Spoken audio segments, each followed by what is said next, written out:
Chapter 1. The reason he left. It was a day like every other in Konoha, and like every other day guard duty was as boring as something could be. Because of that, it's understandable that the two Chunin standing in front of the gates began smiling when they saw the four figures approach. There was one taller figure, most likely a man if the stature of him made any indication, and three smaller ones. All four wore cloaks, the man and two of the others light brown ones, and the last figure a black one. The cloaks concealed the clothes of the four, and the hoods they had hung low in their faces, not showing them one bit. As they came in front of the gates, one of the Chunins spoke up, "Halt. State your name and business in Konoha." The man took of his hood, and forth came black hair, cut like a bowl, and creepy big eyebrows. Mato Guy, the beautiful green beast of Konoha, coming back from a long-term training mission together with my youthful students Rock Lee and Uzumaki Naruto. We also have a most youthful young man with us that wants to join the ranks of Konoha's shinobi. At the name of the blonde Jinchuriki, the other guard stiffened, his only thoughts being, the demon is back? I thought he died 6 years ago. Damn, I have to warn the others and see if we can't end what we seemingly failed all these years ago. I have to know the name of the new one. Just for records, said the first guard smiling, being one of the few who understood the burden narrator carried and happy that he was back and not dead like the rumors said. My name is Raikon. Rosuto Raikon, said a quiet voice from under the black cloak. And with that said, the four of them walked on, their destination being the office of the Hokage. Sarutobi, the Sandaime Hokage, also known as the Professor because of his wisdom and knowledge of the jutsus of Konoha, was standing in his office, looking out of the window and over Konoha. Has it already been 6 years since this damnable night, Naruto? I hope you can forgive them at some point in the future. If one of the ninja of the village walked into the office now, he would have seen just how old the Hokage really was. Time to see just how much you have changed. Here they come. Sarutobi turned and sat down at his table. Just at that moment, a knock was heard, and one of the ENBU guards stepped in. Hokage-sama, Mato Guy and his team is back and wishes to see you. Let them in, Sarutobi said, his face not giving away his curiosity as to why the man said the word team in such a strange way. The ENBU left, and a minute later 4 people walked in. Guy had his hood still down, so the Hokage could easily identify him. The others still had their hood on, so he couldn't make them out. Good to see you back, Guy, was the warm welcome from the Hokage, which was accompanied with a smile that clearly showed he meant what he said. And of course you two too, Lee-kun, Naruto-kun. At this words, the two with the brown cloaks removed their hoods, and forth came a blonde and a black mane, both spiked. The black shock of hair was short, and beneath the hair was a pair of eyebrows that rivaled Guy's. The face was graced with a smile. This was Rock Lee. The hair of the blonde boy was longer. It was tied into a low ponytail that reached just between his shoulder plates. On either side of his cheeks were 3 whisker-like marks. His eyes, to the shock of the Hokage, were slits. But what calmed the Hokage almost instantly and made him relax was the soft smile shown by Uzumaki Naruto. Both pairs of eyes held the knowledge of the strength these two wielded and the knowledge of just how and when to use it. It's good to be back, Aji-san, spoke the blonde in a calm manner. Sarutobi had to smile at this simple show of affection because now he knew not everything was lost and there still was hope for the village. And who might the last one in your little group be? Sarutobi asked in a polite tone. With that, the last of the group removed his hood, and to the surface came long hair, as white as snow let loose and reaching his shoulders. His face was even and set in a calm, calculating look. His eyes were a silvery purple, and like with the other two, they showed nothing but confidence. And now the Hokage became aware of the aura of these 3 boys. An aura of power radiated from them, and made Sarutobi wonder just what they had done in those 6 years. My name is Rosuto Raikon Hokage-sama. His voice was calm and collected. I'm the last heir of Hyuga, wielder of the 5 contracts and fellow Jinchuriki of Naruto, holding the 7-tailed wolf known as Shadow. I wish to join the forces of Konohagakure together with Naruto and Lee, Raikon stated with a bow. Sarutobi was startled, and it clearly showed on his face. Thoughts of heir of the destroyed village hidden in ice, the vessel of the Shichibi, And did he just say wielder of the 5 contracts? Holy shit, what the hell are those 3? Running through his head. Saratobi came out of his musings and addressed the 3. Very well, I don't see the problem with that. I will arrange a citizenship. However, the part of joining the shinobi, well, I think there is only one way. All 3 of you will have to take part in the Chunin exams, which are held in 1 week's time. At this, the 3 grinned. Well, you are dismissed. Guy, please stay. I would like to have a word with you. Before we leave, Hokage-sama, may I ask where we'll stay from now on? Asked Lee with a broad smile. Let's see. I'll think of something and let the answer get to you through Guy, suggested Saratobi, and with that, and a last low bow, the 3 left. So Guy, tell me, how strong have they become? If the way they are holding themselves is any indication, they have at least become your level. Permission to speak freely? Permission granted. They are frightening. If I had to guess, I would say they could be near Sannin level. Lee is a taijutsu genius. No, he wouldn't want to be called that. He is a freak, like a maniac. Yes, I think it's the best way to describe it. In this 6 years, he has done things other taijutsu specialists need decades to fulfill. He has invented his very own style.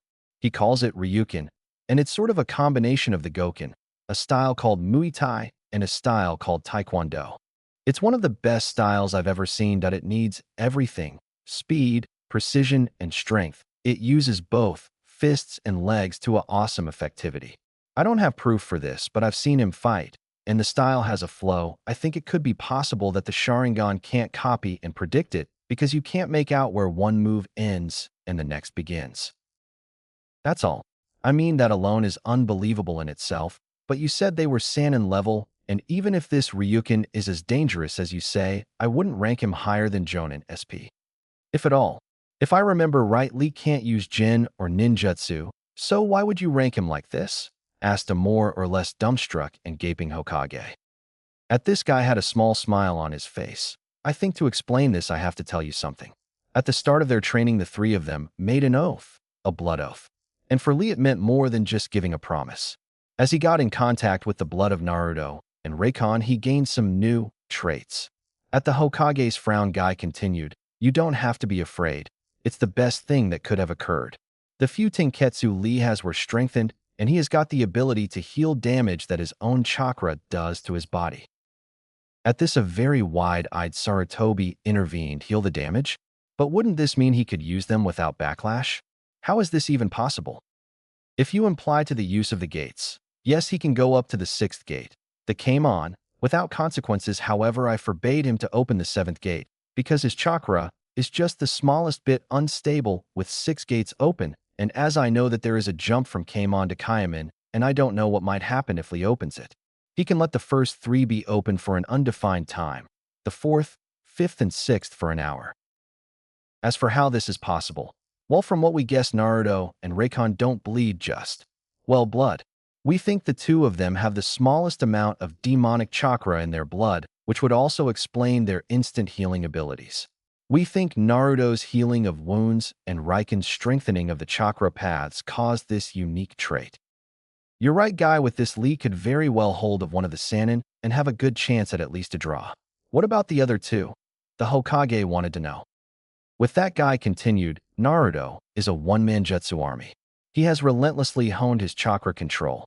He can't use the normal Bushin due to his massive amounts, but to give you some insight, he can do Kawarimi, Hinge, 25 Kitan Jutsus D2A ranked, 73 Futon Jutsus D2A ranked, 15 Raiton Jutsus D to be ranked, 23 Doton Jutsus D to be ranked, 46 Suiton Jutsus D to A ranked, 7 Hyuton Jutsus C and B ranked, 20 Ninpo techniques, 5 Kinjutsus, and some non-elemental jutsus like Kage Bushin no Jutsu and Kage Shuriken no Jutsu.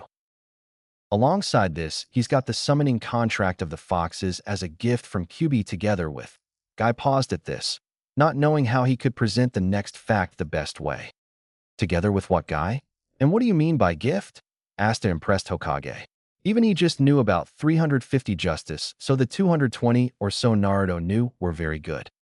During his training, Naruto came in contact with QB, and the QB seemed to know that he is bound to Naruto, and he says he doesn't want a weak host, so he gave Naruto the contract and his very own Kekkei Genkai, a dojutsu he calls Kitsu no Fugen. Like the name suggests, it's related to seals and has the useful ability of signifying Naruto whether or not he is in a Genjutsu, so he can break it. Last but not least, he has a Jonin-level grasp of Taijutsu, some useful Genjutsus, and is well versed with Kenjutsu, although nowhere near Reikon. And so we are with the last one, Rozuto Reikon. Like said before, he is the vessel of Shichibi. The two of them have a unique relationship. Shadow regrets her attack on Hyuga, and Reikon has pardoned her. He even gave her a form of freedom in form of Haido Shirinyu Naitiki Gyaku no Jutsu, Jutsu of the Secret Inner Pact. It gives her sort of an astral body only he can touch. She can feel and touch everything but animals and humans, and also what is related with that, meaning summons or jutsus. The two of them are really close. I think it's like a brother-sister kind of thing. She gives him a healing ability like Naruto's, although it's not as potent.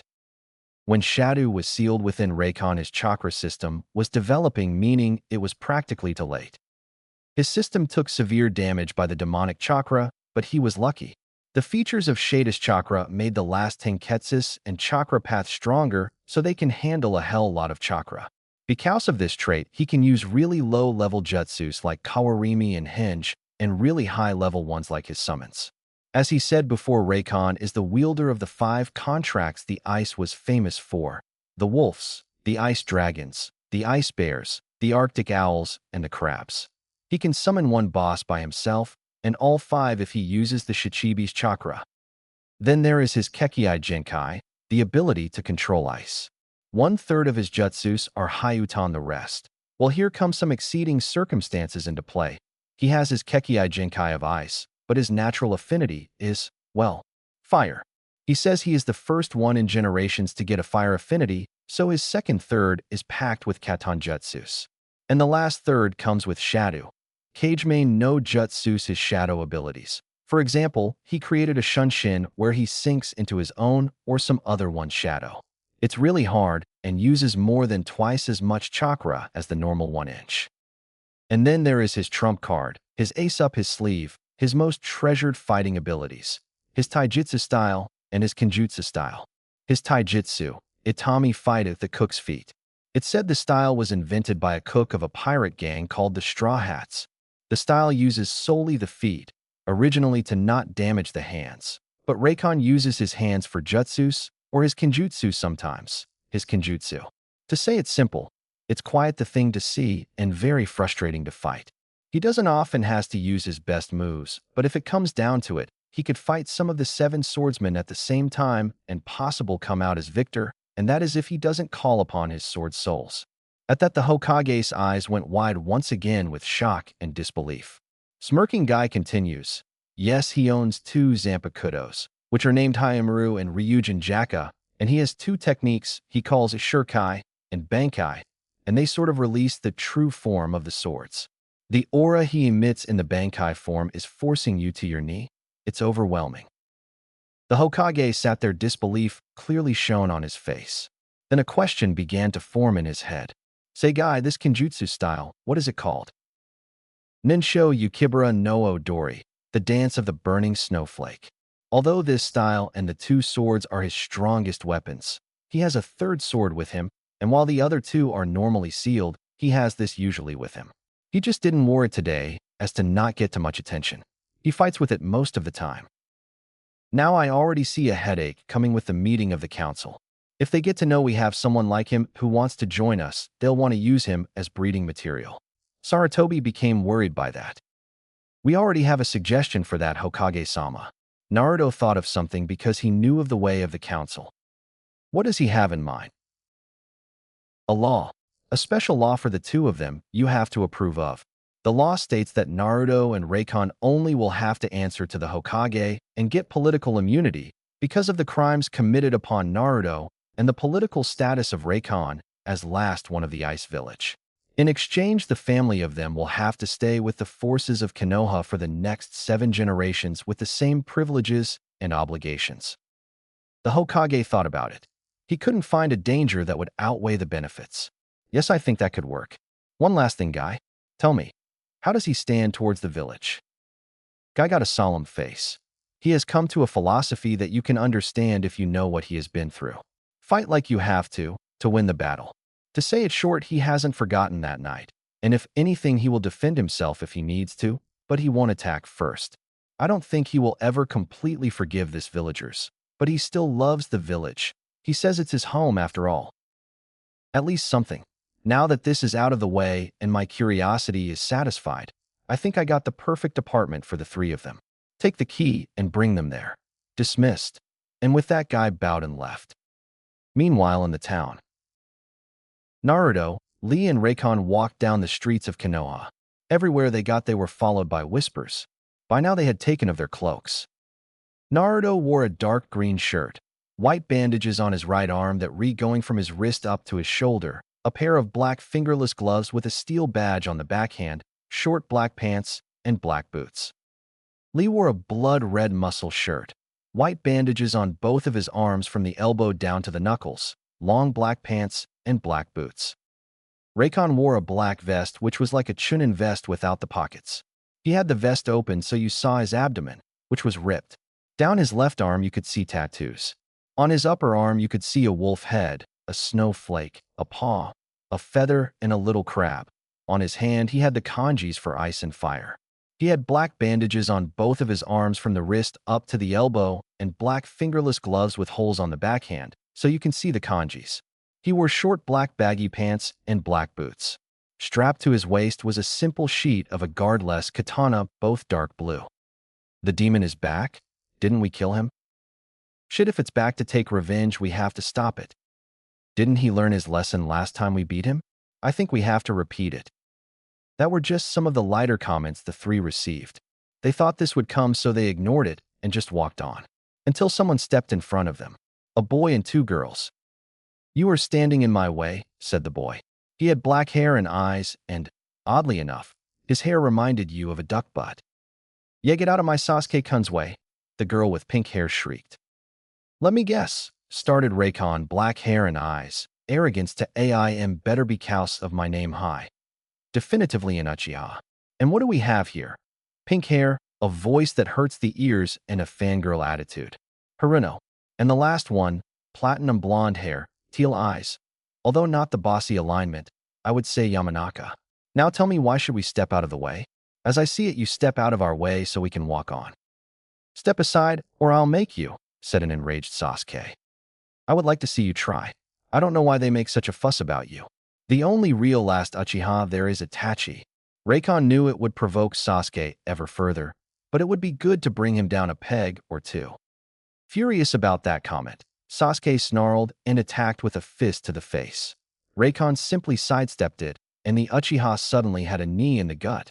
Raikon then followed up with a knee to the face, so the bend-over Uchiha stood straight once again and then jumped with a roundhouse kick, hitting him in the face and sending Sasuke crashing in the nearest wall. Everyone was shocked by that display of power. For most of the bystanders, it was only proof that they should do something about the return of one Uzumaki Naruto and his new friend. The pink-haired girl gasped in shock and horror and ran to her crush. The blonde one, however, was standing there and looking at the black-haired friend of the boy who just knocked out the Uchiha heir. As the three walked by, Lee just stopped standing beside her and said, "Someone as pretty as you shouldn't waste her time with a person who doesn't deserve to be at the attention of you." With that said, he walked on, leaving the blonde dazed and blushing. Would you help me already? Sasuke-kun needs to be brought to the hospital." What? "Oh, yeah, I'm coming, Sakura." Naruto, Lee, and Raikon sat on the Hokage memorial some minutes later. Or rather, Naruto sat. Lee stood leaning on a tree, and Raikon lay on a branch of this tree. "So, what do you two think?" asked Raikon in a bored manner. "It was likely to happen. As Naruto-kun and I left, they thought he died, and I don't think he coming back means they will change their beliefs. If anything, they will think it's just another proof that he is a demon. I, for my part, am curious as to how my old classmates will react when they see I'm back, especially Hyuga." Lee answered with a hint of annoyance in his voice. "It's disrespectful to listen in on other people you know. Come out," Naruto shouted. Out of the woods stumbled a girl with dark, bluish hair. "And Naruto-kun, I is TT, that are really you? Why you re-BB back? With that, the girl ran up to Naruto and hugged him, crying her eyes out. Naruto, at first confused, then hugged her back. Yes, it's me. I'm back and I've missed you. Hinata-chan, he whispered in her ear. Suddenly, Hinata started trembling. Why? Why did you leave me? How cc could you? Sit down, and I'll tell you my story, was the only reply. With that, Hinata and Naruto sat down next to each other, and with their legs hanging down the monument. Lee got up to a branch of a tree which grew upon the head of the night aim, and Raikon leaned against the trunk. A solemn but sad look crossed Naruto's face. It was October 10th, the night of the festival celebrating the defeat of the Kyuubi by the Yondaime, and of course my 6th birthday. I was sitting in my apartment knowing I wouldn't be welcome and reading a book the old man gave me as a birthday present. Suddenly my door burst open and a group of people rushed in. I could make out civilians and shinobi. Before I could do more than blink, they grabbed me, tied my hands behind my back, and put a cloth over my eyes. Then something hit me on the back of my head and I passed out. The next thing I know is waking up in the middle of a square tied to a pole. In front of me stood more than 50 people cheering and shouting things like, "Tonight you die, demon," and "Now we in what the 4th started. Now you'll pay, you freak." They began with throwing things. Rocks, bottles, knives, even kunai and shuriken. After they stopped, they noticed that I just healed. After they understood that they couldn't harm me like that, they started to test. They cut me open. My arms, my legs, my abdomen, my throat. But I just kept healing. They couldn't kill me. The only thing that showed that they did something was my voice. At first I screamed. I begged them to stop. I cried for mercy. But they just laughed, saying I didn't deserve it. After they did everything they could think of with objects, the shinobi started to use jutsus. Katan, Reitan, Doton. Everything they knew till upper B rank techniques. I didn't scream anymore. I couldn't. Then there stood a man in front of me. Black eyes, black hair. The symbol of Konoha's police office on his chest. But he didn't help me. He stepped aside and said to his son that he could practice his jutsu on me. After finishing, Fugaku praised little Sasuke-kun, and they walked away. Just then an Anbu appeared, asking what was going on. I smiled, knowing it was over. He turned around, and I could see an Inu Anbu mask. I could make out silver-white hair, and through the hole of his left eye there came a red shimmer. I don't think there is anything to be happy about, were his words. He made some hand seals and held his hand to the ground. In his hand gathered a ball of lightning. The crow cheered, "Kill it, Kakashi, Hataki, Hataki, Hataki." He stabbed me in the chest, missing my heart. That was the last I could take. The last thing I saw before I lost consciousness was a swirl of leaves and a man with white ropes and some black-clad people. I woke up some time later in the middle of the night. Standing beside the bed, I lied and stood a figure. Kunai drawn, ready to stab me in the heart. At the last moment, Aji-san entered the room and stopped him. That was the moment I knew I wouldn't be save her. The next day, I talked to the old man. He agreed, but said I would need someone to look after me and that he would find such a person. A week later, I met Gai-sensei. He said he would take me if one other kid could come with us. Aji-san agreed, and the next day Gai-sensei, Lee, and I left. As Naruto ended, Hinata was speechless. Never did she think people could be this cruel, this merciless. "I am SSOS sorry," was all she could say before she again hugged Naruto, crying, while he just looked over Konoha with a cold edge in his eyes. They get one more chance. Everyone but Hataki, he will pay. For betraying my father, the old man, and Gai-sensei. Chapter 2.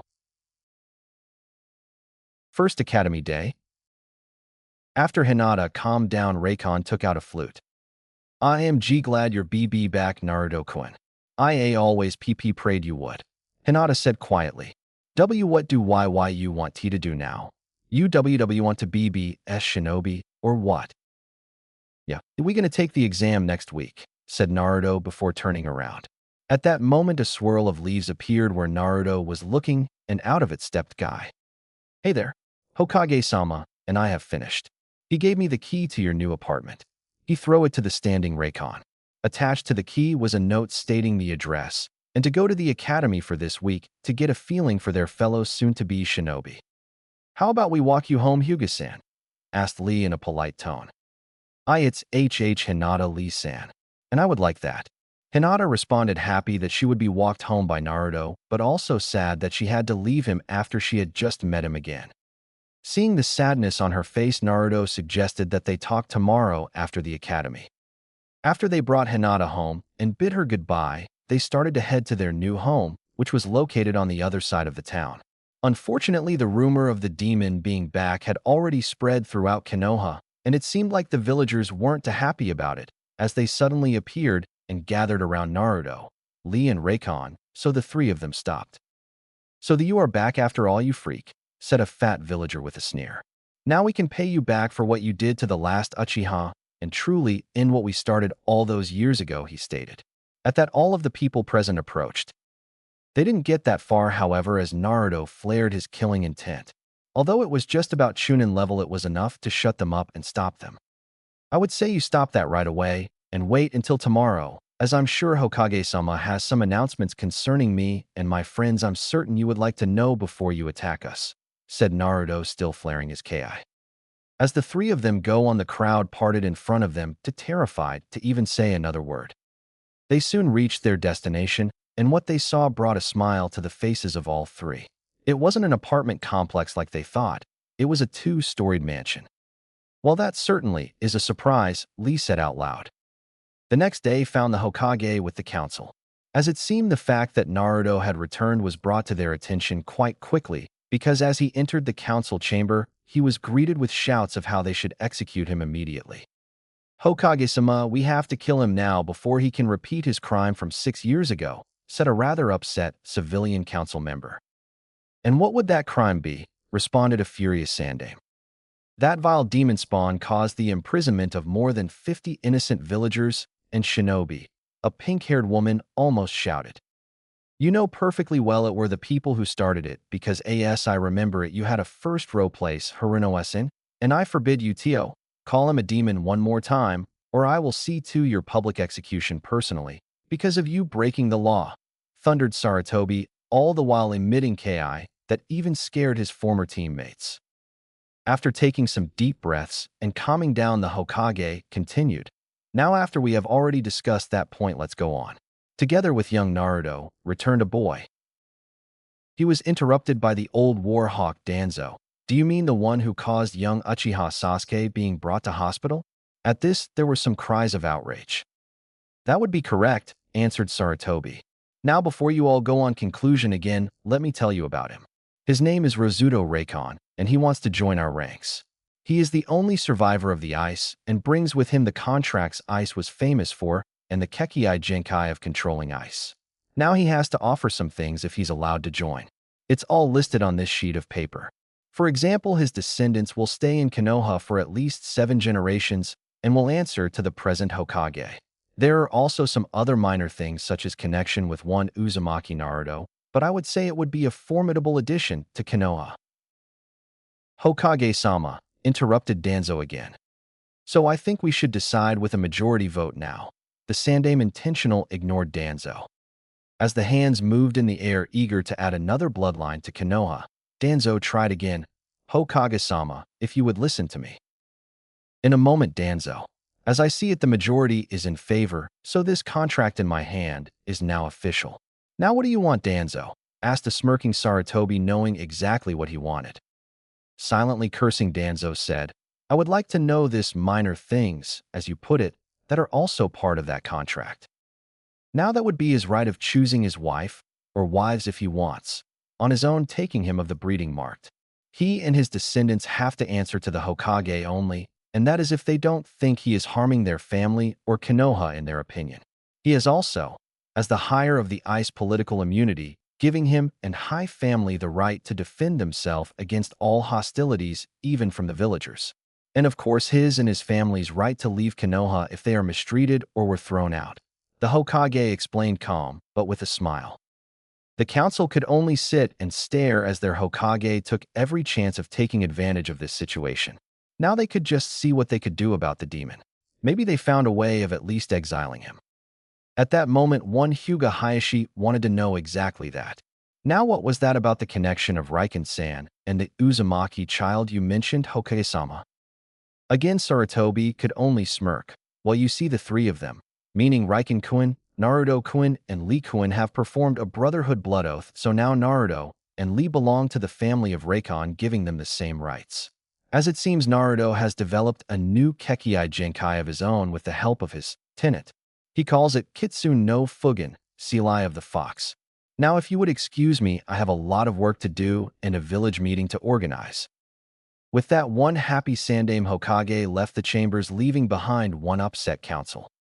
Meanwhile, in the academy, it was a usual day like every other. Shikamaru had his head on the desk, and slept. Choji sat next to him and munched a bag of chips.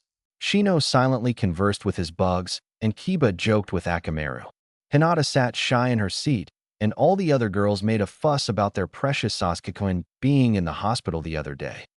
"Okay, class, settle down now, so we can start," said Yumino Irika as he entered the room as usual, and just as usual, like the good pupil, the whole class ignored him. And like usual, a vein appeared on Irika's forehead, and he used his dreaded big head no jutsu. Now, before we continue with our lesson, I would like to introduce to you the new world heavyweight champion, The Undertaker, shouted Irika, who suddenly wore a referee outfit. The whole class was dumbfounded. As Irika registered what he just said, he had the decency to blush. "Sorry, class, I think I was up too late last evening looking old WWE videos. Ahem. Now I'd really like to introduce your new classmates. Come in, guys." With that, Lee entered first, and just for a moment there was such a pressure that no one, not even Irika, could breathe, but that moment was so short-lived that most of them thought they just imagined it. Some of the girls, including Ino, blushed at the display of muscles showed by his arms alone, and the thought of what might be under that muscle shirt even brought forth some nosebleeds. Next was Naruto. He was surrounded by an aura of calmness, but also bloodlust and rage. They couldn't help it but be awed. And just like with Lee, it vanished in a moment's notice. Last was Raikon. As he entered, the temperature literally dropped some degree. And there was something else, something deep within that icy aura that made them shiver. Only Irika recognized it. It was what everyone felt the night the Kyuubi attacked. The feeling shortly before the Yondaime sealed the beast. A presence no one could make out, but everyone saw that even the Kyuubi stopped in fear because of it. But just like before, it not even lasted a second, and it was over. And now all of them took notice of the black wolf that entered with Raikon. It was not a normal wolf. That was plainly obvious because it had 3 tails, was 3 feet 9 inches high, and was looked off like a ghost, but just a little. Here we have Rock Lee, Uzumaki Naruto, Rosuto Raikon, and Shadow. They will join us for the last week and then take the exam together with you. What? You can't be serious, Irika-sensei. These freaks hurt Sasuke-kun. Why are they allowed to join the ranks of Konoha? Shrieked one bitchy pink-haired banshee. Besides that, my mother said that he is dangerous, she shrieked once again, pointing at Naruto. Before Irika could answer, Naruto responded, "If you have a problem with us attending the academy and the exam, I suggest you go to the Hokage. As for your mother, my greetings, and tell her I haven't forgotten that night and what she did. That shut her up and made her wonder what he meant with that." "While the 3 of you go take a seat," said Irika in an attempt to disband this tension. Raikon with Shadow and Lee sat down behind Hinata, greeting her as they passed by. Naruto took a seat next to Hinata, making her blush. "Oh hey, oh Hinata-chan," Naruto smirked. "Oh hey, gozaimasu Naruto-kun," stammered Hinata, and with Irika telling them that they would review the history of Konoha the first academy day of Naruto, Lee and Raikon started. The lesson was boring as hell, and everyone was happy as it rang to signal the break. Irika told them that they would go outside and retest their skill with throwing weapons and taijutsu, and left the room. All the students turned around, either to satisfy their interest, to glare, or to steal glances at these new students, and to look what kind of competition they would be, or in case of one brooding emo Uchiha, to get an excuse to brood more than usual. One boy couldn't hold it, and against the advice of his little dog had to make clear who was top dog here. "Hey, you Raikon, was it? I'm Inazuka Kiba, and this is Akamaru. How comes your bitch is so see-through? First of all, she is a wolf, and I don't think it is any of your business to know why she is like that. Now go and leave me alone," said Raikon in a distant tone. "Why you?" growled Kiba, and ignoring the bark of Akamaru once again, tried to hit Raikon in the face. Raikon caught the fist with ease and pushed Kiba away. He stumbled but didn't fall. Next time you better take the advice of your friend. He might not know her, but he sure recognizes his superior. Either that, or I'll wipe the floor with you. Kiba, surprised that this boy could understand Akamaru, only responded, "We'll see that when I beat you outside during taijutsu practice," and went back to his seat. No one else dared to approach, so the rest of the break was spent conserving with Hinata and each other. As Irika entered, everyone took their gear for throwing and taijutsu practice. They left the room and got outside to the training field of the academy, where there were throwing targets and a larger place for fights. First, we are going over throwing weapons. When I call your name, get in position and take your turn. You have an unlimited amount of time to get at least 10 points with 10 tries. 1 point if you just hit the target, 2 points if you hit near a fatal spot, and 3 points if you hit a vital organ dead center. The 3 with the most points get to choose their opponents for the taijutsu part, explained Irika. Can we fight whoever we want? Irika-sensei asked a brown-haired girl. Yes, you can, said Irika. Now first is. It was a long list of students, and just as long a list of different results. There were some that had no potential at this, and some who could show off some skills. And of course, there was the overconfident Uchiha. With 6 near-fatal hits, and even 4 vital hits, you have to say he is very good, at least for a Chunin, and everyone thought he would win this with ease. I mean, who could make more than 25 out of 30 points and beat the one last Uchiha? Lee, Raikon, and Naruto had to go last because they just entered the academy and their names were simply put behind all others. Lee took 5 kunais and 5 shuriken and started. Both kidneys, they were marked in the front, liver, spine, also marked in the front, heart, both lungs, jugular vein, larynx, and brain. Everyone except Naruto and Raikon stood there gaping. Irika nodded in acknowledgement. Next was Raikon, and he repeated that show from the brain to the kidneys. Last was Naruto. He took 1 kunai and got in position. I think you'll need more than 1 kunai. Dope, SP, said Sasuke in a tone that clearly showed he thought he was better than everyone. Naruto just threw the kunai and made a short sequence of hand seals and whispered, Kage kunai no jutsu.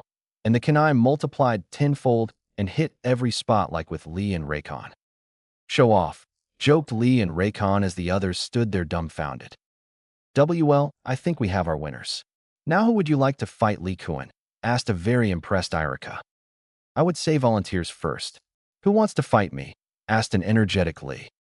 What about me? I would like to stump you in the ground, dead last. At that, everyone turned around to see 3 people. And Hyuga with waist-long black hair, and these white eyes of the Hyugas, a girl with brown hair worn as 2 buns wearing a Chinese-styled shirt, and a boy with brown hair and 2 red lines down his cheeks identifying him as an Inuzuka. With him was a husky. Hyuga Niji. Yes, I think I accepted your challenge, said Lee suddenly in a dead serious voice. Now wait a moment. Niji is already a genin, and you are but at the academy, Lee. I don't think you should fight him. Irika tried to stop this, in at least his opinion, uneven fight. You said we could fight every opponent we want, Irika-sensei. So please let Lee take his turn, said Raikon, who knew of the history between these two. Flashback. A beat-up 7-year-old Lee lay at the practice fields of the academy, and over him stood 7-year-old Niji.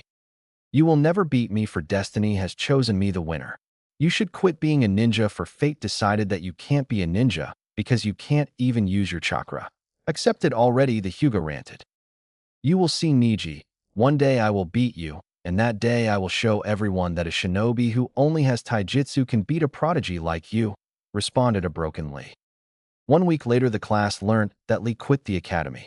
In the last row, a genius smirked, thinking it was the working of destiny. End flashback. Reluctantly, Irika stepped back and Lee and Niji took positions. Okay, guys, you have 10 minutes. The fight is over when one of you gives up or is unable to go on. When I call the match, you stop, or I will stop you. No nin and jinjutsu. Weapons are allowed. Understood? Asked Irika. Both nodded. Okay then, Hajime. Today, Niji, will be the day I show you I can beat a genius with just taijutsu, and after that I will show it to everyone. And if I have to, I will show one person after the other till all of them know it. Promised Lee and got into his fighting stance. He stood with his left shoulder up front, his legs a shoulder wide apart, his left facing his opponent, his right sideways, both bend somewhat. His left arm hold over his left leg and downwards, and his palm open like to do a chidori. His right arm was parallel to the ground, and his fist was next to his head, the backhand facing his ear. Destiny has chosen me the winner yet again, Lee. How long does it take you to learn that you will never beat me? Questioned Niji, getting in the standard Jukin stance. Then show me what destiny has in store for me. With that, Niji charged Lee. As he got in range, he let his fists fly. Left, right, right, left, right, left, right, left, left, left, right. Lee sidestepped or redirected all of them, so Niji started to use his foot also and tried to hit Lee in the face with a roundhouse kick. This surprised Lee because Hyugas don't fight with their feet often, and he had to block it. Seeing that he could get an advantage like that, Niji went on with using his fists and his feet. But no matter what combo he used, the most he got out of it was that Lee had to fully block his attack. On the sideline, everyone watched in awe. "It doesn't seem like your friend will last much longer," commented the Uchiha with a smirk. It's not even a warm-up for Lee," responded Naruto. "He plays with Niji. He wants a little payback for their fight from 6 years ago." Some of the people surrounding them gaped at that, not believing that this boy had that much power. Back on the battlefield, the two fighters just lumped apart little less than 2 meters after Niji realized that he couldn't land a blow. Niji panted, but Lee stood as calm as a rock. "Nice pun, or what do you think? You see that, Niji? That is the difference between a prodigy like you and a hard worker like me. While you had everything given to you, I had to train 6 whole years to come that far, and now you will never again be able to beat me," said Lee with a determined look. "Don't think you have won, for you are within the range of my divination. Hack Rokuji and Shu, 8 trigrams, 64 palms." Lee's face got serious. 2 palms. 4 palms. 8 palms. 16 palms. 32 palms. 64 palms. With every hit, Niji got faster, and every hit was blocked by Lee in a way that the few tenketsus he had were not damaged or closed. After he finished, Niji took 2 steps back, but Lee went on with a fist to the gut. He followed with a knee in the face. Then he threw a fist to the left shoulder of Niji and slid around him. There he made a roundhouse kick to the skull, sending Niji skidding over the ground. 5 minutes nobody said a word, then Reikon spoke up. Irika-sensei, I think you can call the match. He won't get up for a while." Just now, everyone registered that the match was over and Irika called Lee the winner. "How? I couldn't even follow his last moves. It seemed like he flowed around this Niji, like water or something," whispered some of the crowd. "I demand that you tell me what style that was, and where you learn it," approached the arrogant Uchiha. Lee had an indifferent look in his eyes as he answered, "This style is called Ryukin, Dragon Fist, and I have invented it myself." "Teach me," demanded Sasuke once again. "Why would I?" asked Lee, faking interest. "Because I deserve it more than you to know such a style. I am an Uchiha, and I order you to show me that taijutsu style," ranted the emo Uchiha, thinking Lee, Naruto, and Reikon listened to him. "The only thing I will do to you with this style is beating this arrogant attitude out of you, Uchiha team," responded Lee, starting to get mad. Irika, who did not overhear their conversation, went to go on. "Now, Reikon, who would you like to fight?" "How is it, doggy boy? Still interested in trying to beat me?" Reikon asked, knowing Kiba wouldn't back out of this challenge. "You bet," he responded. It was a short fight. Kiba was fast and had an understanding of taijutsu good enough to be a genin. And with his family jutsus, he would make an excellent candidate for the rookies of this year. But as it was, he was no match for Reikon, who just sidestepped most of the attacks until he got behind Kiba. Reikon knocked him out quickly with a chop to the neck. All the while, Naruto and Lee ignored Sasuke, who now had more than enough to brood over for the next weeks. "So, after the last fight, I want everyone who has not fought until then to take a partner and spread over the field. I and Mizuki will come around and watch after the matches. Now, Naruto, who do you want to fight?" "He will fight against me," notified Sasuke. Irika raised an eyebrow and looked at Naruto, asking him if this was all right. Naruto nodded, and that it got on the field. "Go, Sasuke-kun. You will beat him. Pummel him to the ground," cried the ever-present Sakura/fangirl/banshee/pink-haired bitch. "You both ready?" asked Irika. Sasuke nodded. Sasuke, how would it be if we make this an all-around battle, use all aspects of the ninja? Asked Naruto. It's all right with me, Sasuke answered. Both looked to Iruka, who nodded his okay, and Sayas. Okay then. Hajime. All the while a cruel smile had spread over Naruto's face. Sasuke charged in and tried to punch Naruto in the face, but he tilted his head and slipped by the guard of the Uchiha, tapping him on the forehead, attaching a piece of paper with a seal on it. Sasuke couldn't even move a finger but his eyes, and he could talk. What did you do to me? Ranted the Uchiha. The seal on your forehead renders you motionless for the next 10 minutes. Now tell me, do you remember me, Sasuke-kun? The last part was whispered in the ear of Sasuke. Why would I remember someone like you?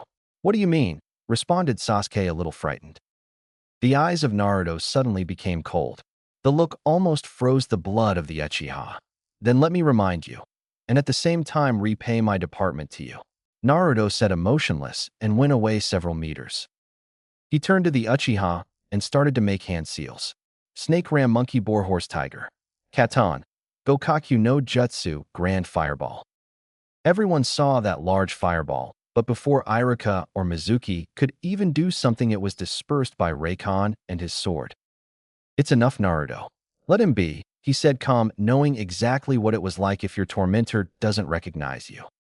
Flashback. What do you want, boy? With that sword in your hand, one could think you want to attack me. Ha ha. There stood a tall man, at least 6 feet 7 inches. He was bald and had a beard. He was muscled, but his body was built for speed in spite of his height. In front of him stood a 10-year-old Raikon with his sword. You know who I am and why I'm here, he said. Why would I know a brat like you? Asked the man. You don't recognize me? You killed my whole family in front of me and forced me to watch you rape my sister and how she killed herself, and you tell me you don't recognize me, shouted a now berserk-like Raikon. You will pay. Now, all around Raikon there was a black mist-like aura of chakra forming 3 tails behind him. It was the last thing that the new Chunin of Hashigakure saw. End flashback. Naruto looked at his friend for over a minute with these emotionless eyes. You are right. Sorry, he said, and his slitted blue eyes were filled with feelings again. Now, Iruka-sensei, I think I won. Sasuke won't be able to move for a while, Naruto stated, leaving the battlefield. Winner, Naruto called Iruka, happy that everything ended without incident. After that, everyone went for their spars, and before they knew it, the day was over and everyone went home. This evening, the village was called to a meeting. There they were informed of the decisions of the council and the rules concerning Naruto, Lee, and Raikon. To say the villagers were upset was an understatement, but they could do shit about it. The rest of the week at the academy was spent with reviewing everything what could be useful for the exams at the end of the week. During the week, the trio got to know Kiba, Shino, Shikamaru, and Chuji and made friends with them. And then it was the last day of the week and the day of the Chunin exams. Chapter 3. A story to tell. The sunrise. It shows the beginning of a new day every morning. At this morning, the first rays of light fall through a window of a mansion, lightening the living room. There stood a figure, a boy with white hair. Wet white hair, wearing nothing but a towel around his waist, showing his ripped front side, and a big tattoo of a dragon and a phoenix circling each other on his back. Raikon went in front of a stereo and pushed the on button. Ich feier Michigan jeden Tag, den jeden Tag ist Wochenend. Ich last gestern sein. Ich feier Michigan jeden Tag, den jeden Tag ist Wochenend. Jetter Tag kann ich mean letzter sein. Ich feier Michigan jeden Tag, den jeden Tag ist Wochenend. Ich last gestern sein. Ich feier Michigan jeden Tag, den jeden Tag ist Wochenend. Jetter Tag kann ich mean letzter sein. Yeah, am Montag get for Michigan das Wochenend los. On Indy Cokes, guck ich geh die Wanda Hawk. Ich blieb bis Dienstag wach, ich mein bis Dienstag Nacht. Es gibt so viel das du erleben kannst in dieser Stadt. Endlich Mittwoch schnell ein, 2 Trips nach. Eagle was passiert ich falsch einfach meinem Hitzkopf. Auch wenn das heißt, das wenn jemand Michigan nicht besonders mag. Und ich in dafür schlag ich in den, Nast kom bis Donnerstag. Na und Freitag für in Freiheit. Ich kak knock for die watch. Beaver ich mit na flash corn weeder ordnung schaff. Ich soft Michigan warm für Samstag, Egon plant en Anschlag. Gibt mir Zug und sagt, mein Freund ich hoff du bist gepanzert. Und hat nicht übertrieben. Hey, guck ich kann fliegen. Hellwalk bis Sonntag und nix kann Michigan runner kriegen. Am Montag get für Michigan das Wochenend weiter. Eagle Wahen das Leben Michigan Trade, Hauptsache schneit da. Ich feier Michigan jeden Tag, den jeden Tag ist Wochenend. Ich last gestern sein. Ich feier Michigan jeden Tag, den jeden Tag ist Wochenend. Jetter Tag Connie Main letzter sein. Ich feier Michigan jeden Tag, den jeden Tag ist Wochenend. Ich last gestern sein. Ich feier Michigan jeden Tag, den jeden Tag ist Wochenend. Jetter Tag Connie Main letzter sein. Mieslaun den der Montag fuckt Michigan up. Den ich hab die Brotvom Sonntag im Sack. Doch im Dienstag is Partytime, Siggy Holt die Horde Ring. Gangbang jetzt kommt Hank und ich last die Korken Noln. In der Mitte der Woschwallen were chillin'. Das heißt, Hausparty, Hennessy mit nackten allen auf Pillen. Und jeds mal sag ich, Verena kom mal klar. Sie kriegt mein Penis Vol in Arsch jeden Donnerstag. Skysau Feindress, du musst dein hem nach bugeln. Ich komm in Letterjack, Freitag ist der Tag zum Prügeln. Ist Samstag, ich hab den Drang nach Liebe. Und nach Rap also Sex in der Gesangskabine. Mag Talk Klack, ich lass die Eier klatschen. Wenn gut ist, kommen bis Sonntag weitermachen. Doch dann ist Feierabend, das ist das Leben ein Stars. Ich hab immer Wochenend jeden Tag. Ich feier Michigan jeden Tag, den jeden Tag ist Wochenend. Ich lass gestern sein. Ich feier Michigan jeden Tag, den jeden Tag ist Wochenend. Jetter Tag Connie Main letzter sein. Ich feier Michigan jeden Tag, den jeden Tag ist Wochenend. Ich lass gestern sein. Ich feier Michigan jeden Tag, den jeden Tag ist Wochenend. Jetter Tag Connie Main letzter sein. Montag, lass ich Michigan gehen ich mach einen drauf. Dienstag, gets mir nicht gedacht ich skys drauf. Und im Mittwoch, wieder auf die Piste bis Donnerstag. Freitag, Samstag, Sonntag immer Wochenend. Auch wenn so aussieht, als wenn ich voll Spaß hab. Hoff ich doch sehr, dass mir Dyson skys nicht noch macht. Ich kenn Michigan aus. Ich bin erwachsen ich darf das. Ich bin immer randvoll wie ein Parkplatz. Ich trink Leberkleister, Veal, mehr als Rain passt. Ein Glaschen ein Naschen und alles wird einfach. Meinar sagt, dass mir nicht mehr viel Zeit bleibt. Wenn ich so weitermache, na und das is mein Satch. Wenn ich das so will, dann lass Michigan. Ich nehm Pillen und Fool Michigan fantastisch. Ich flieg jetzt jeden Tag ich geh in wieder pen. Ich schmeiß jetzt allem in Uren weg den. Ich feier Michigan jeden Tag, den jeden Tag ist Wochenend. Ich lass gestern sein. Ich feier Michigan jeden Tag, den jeden Tag ist Wochenend. Jetter Tag Connie Main letzter sein. Ich feier Michigan jeden Tag, den jeden Tag ist Wochenend. Ich lass gestern sein. Ich feier Michigan jeden Tag, den jeden Tag ist Wochenend. Jetter Tag Connie Main letzter sein. Ja, Cito, Base Sultan hängt. Hier habt ihr wieder was Zoom verbeit in Fatzen. Aber hort dies mal Geno hin, ich red von mir. Ich sag kommer soll das machen, was ich mache. Ich hab jeden Tag Wochenend. Außerdem kann jeden Tag Wochenend gar nicht leisten.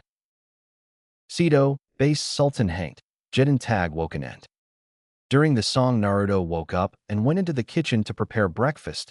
Raikon entered his room to get dressed, and Lee came back from his morning workout. Soon afterwards, the three of them sat at the kitchen table and ate while listening to the next song. Fewer, Erda, Wasser, Luft, by Free Wild. Listen to this one, it's really great. After they finished, Naruto stood up and went to the bathroom to shower and do his morning routine. Raikon went to wash the dishes, and Lee cleaned the house overall. 15 minutes later, Lee, Raikon, Shadow and Naruto stood outside with Naruto locking the door and placing a locking seal on it. With that, they moved on to their last day at the academy. Everywhere they got, the people would go out of their way, not knowing what to do with these three after the laws of the council were announced. As they got to the academy and entered the classroom, they were the first to be there. They sat in their usual places waiting for the others to show up and the exam to begin. One after another, the students entered, Hinata sitting next to Naruto like all the time this last week. As Irika and Mizuki entered, they explained this year's exam. The exam will consist of 3 parts: the written one, the taijutsu part, and the ninjutsu part. In the taijutsu part, a teacher will fight and judge you. There will be no restrictions. With the ninjutsu part, you have to show 3 jutsus: the bunshin, the kawarimi, and one of your choosing. Questions? No one had any. The written exam was boring and quite easy. It went on for 2 hours and just surveyed their knowledge about the history of Konohagakure. After they finished, the students had a 15-minute break, after which they went outside to take their taijutsu exam. Some of them were good fighters like Kiba or Hinata. Some of them were more of the strategists like Shikamaru or Shino. There were the ones who had some problems like Ino or Choji, and the ones who were outstanding like Sasuke. Of course, there had to be the worst, and who thought a certain pink-haired banshee would have the honor was perfectly right. And where there is the worst, there has to be the best. Lee just flicked his opponent into next week. The ninjutsu part was a bit one-sided. Most of the ninja to be could perform the basic academy jutsus and choose the third, henge, as their free ninjutsu. Of course, people like Kiba, Shino, Shikamaru, and so on who were part of a clan or family with own jutsus took their family jutsus to get some extra points. "Rock Lee next, please," said Mizuki. Lee was nervous. Even so, he could use chakra to some amount. He couldn't use ninjutsu, so he and Naruto made a plan. He would show the 3 basic academy jutsus, starting with Bunshin no Jutsu. Before he went down, he took of his weights and passed them to Reikon. "Please start whenever you are ready, Lee-kun," said Irika. Now Lee was a speed demon, and he took full advantage of that. With speed which neither Irika nor Mizuki could follow, he threw a smoke bomb to the ground and moved so fast an afterimage appeared. "Now it's just one, but I think if you can do the other 2 jutsu, alright, there will be no problem with passing you with a good mark," nodded Irika. Again, Lee threw a smoke bomb just in time as the afterimage faded. Now the Korimi was way easier. Lee again just let a smoke bomb throw and made a dash to a chair and back again with the chair, leaving it there as he run to the place where it stood before, and Irika just nodded. It was time for the henge. Again, the smoke bombs came in handy, and Lee jumped through the open window where a Kage Bunshin of Naruto waited and jumped into the small smoke screen. "Now, Lee, you passed the exam. Welcome to the life of a shinobi," Irika acknowledged. Naruto and Reikon had no difficulties passing the test, and the 3 of them tied as Rookies of the Year. "Now all of you who have passed, be here tomorrow for team assignments. The rest, well, just be here on Monday, do repeat the year." Dismissed. And with that they left, some of them to celebrate, and some to tell their parents they had to repeat. In the office of the Sandame, the soon-to-be senseis looked on through the small crystal ball. "Now what do you say, which ones would you want to be your students?" "Asuma," the Sandame was curious. He knew which decision Kakashi would make, but he had already sorted the teams. He just wanted to know what the other Jonins thought. "Now I'm sure interested in teaching this Reikon, Lee and Naruto, as they are likely to become the best shinobi Konoha has seen since the 4th. But I know they don't fall in my department. I would like to reunite the Ino Shikicho trio," summarized Asuma, to which Sarutobi just nodded. "Kurenai?" "Well, I think I would like to reintroduce a scouting team, and like the last time, I want the Inuzuka heir Kiba, the Aburame heir Shino, and of course Hinata. I still think she has great potential, and I want her to discover and perfect her own style," announced Kurenai. "Kakashi, what do you think?" "I want the Uchiha. He is the one with the utmost potential. Then I want the Uzumaki boy and this Reikon. They are the most decent of the rest. And I think this Lee should be denied becoming Genin. He couldn't just make the simplest of ninjutsu, but he cheated on the test," the one-eyed man said. "I'm disappointed, Kakashi," said a downcast Hokage. "But well, here is what the teams will be like." The next morning was much the same as the last, with Naruto, Lee, and Reikon being the first at the academy. As everyone was there, Irika started. Well, I could go on now and hold a speech about how difficult the world of shinobi will be and how you just stand at the beginning, but what the hell, this will be the teams at least until you are Chunin. Of course, some wish to be on a team with someone special.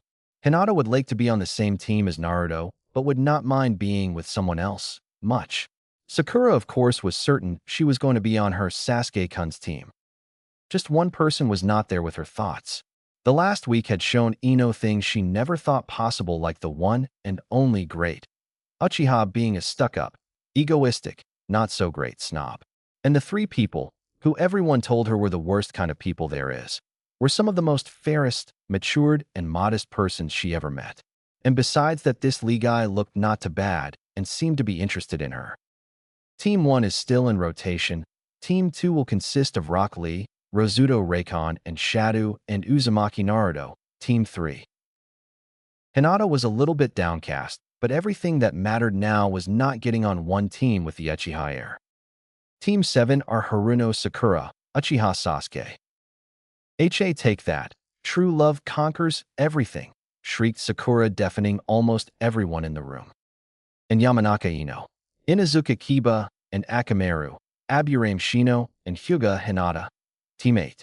Team 9 still in rotation, and Team 10 will consist of Nara Shikamaru, Akamiski Choji, and because of our uneven number, a student of last year will take the spot. His name is Inazuka Anari. Roar.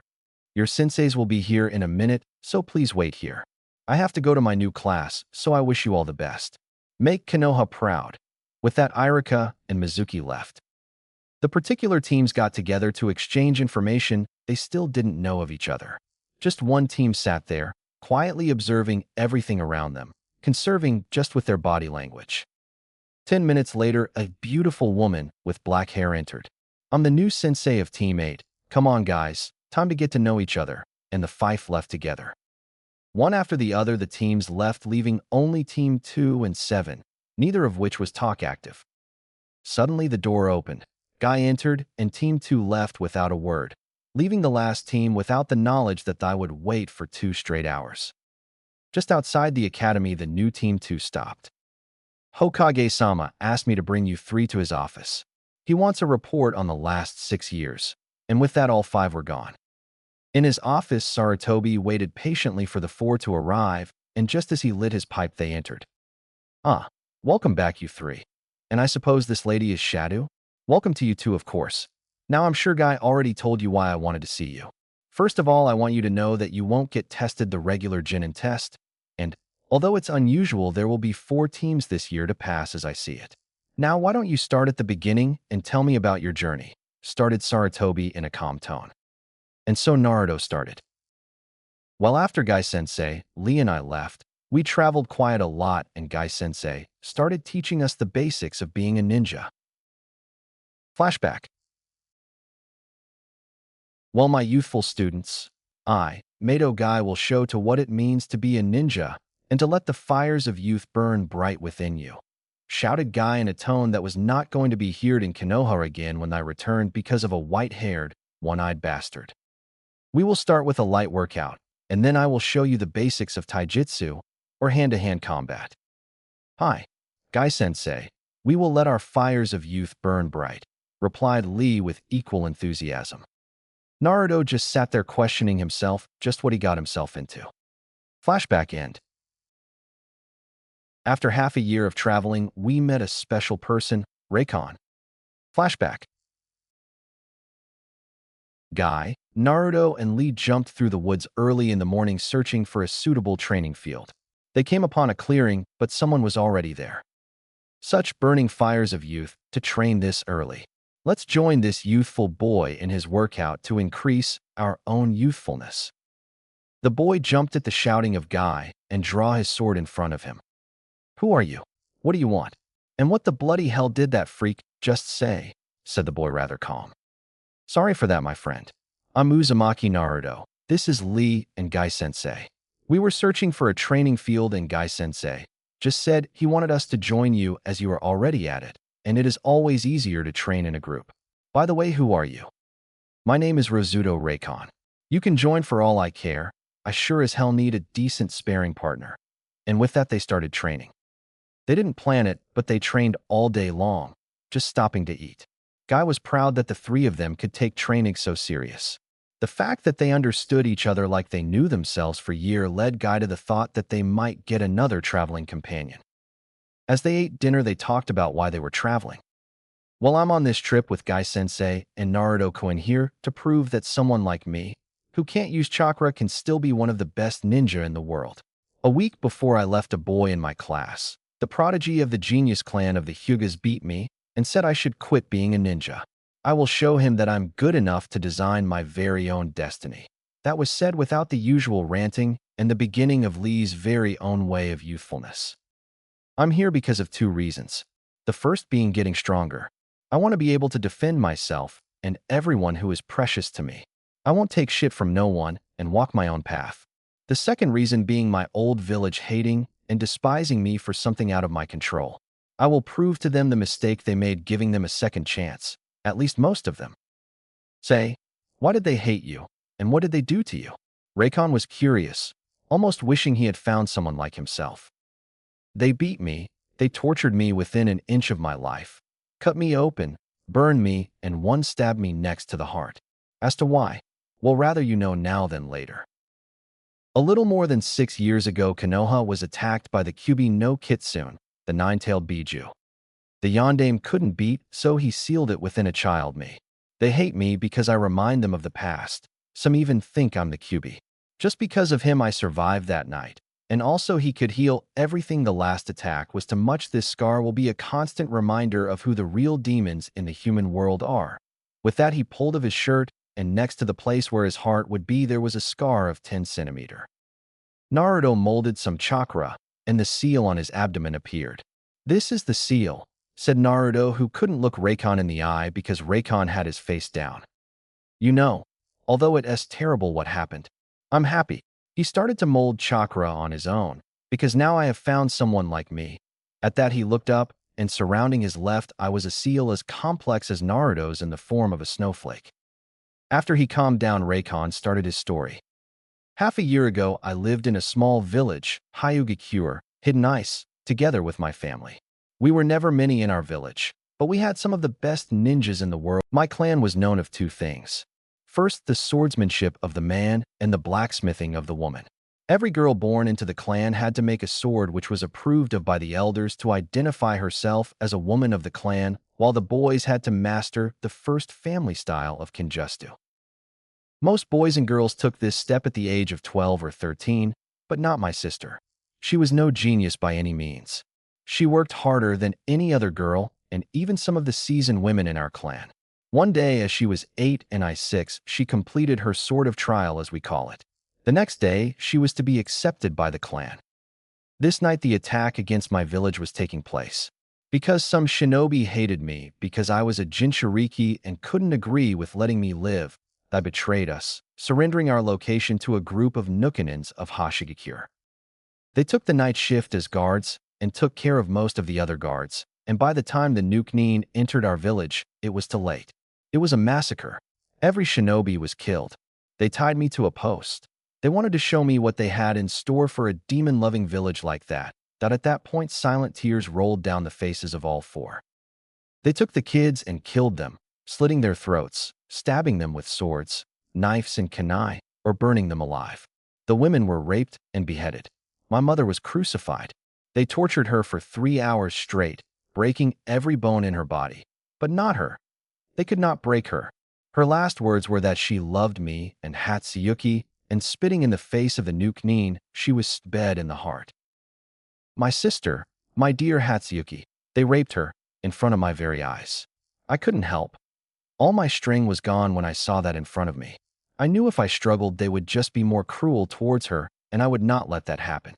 I vowed to kill them, to chase after them. One after the other I would kill them. Some hours later my sister and I were locked inside our old house. She wouldn't talk to me, but her eyes spoke more than enough of a message. She could not live on. I understood her. I got up and brought her the sword she made not a day ago. She looked at me and said I would have to find a name for the sword. At this, Raycon took his sword, the guardless katana, and draw it.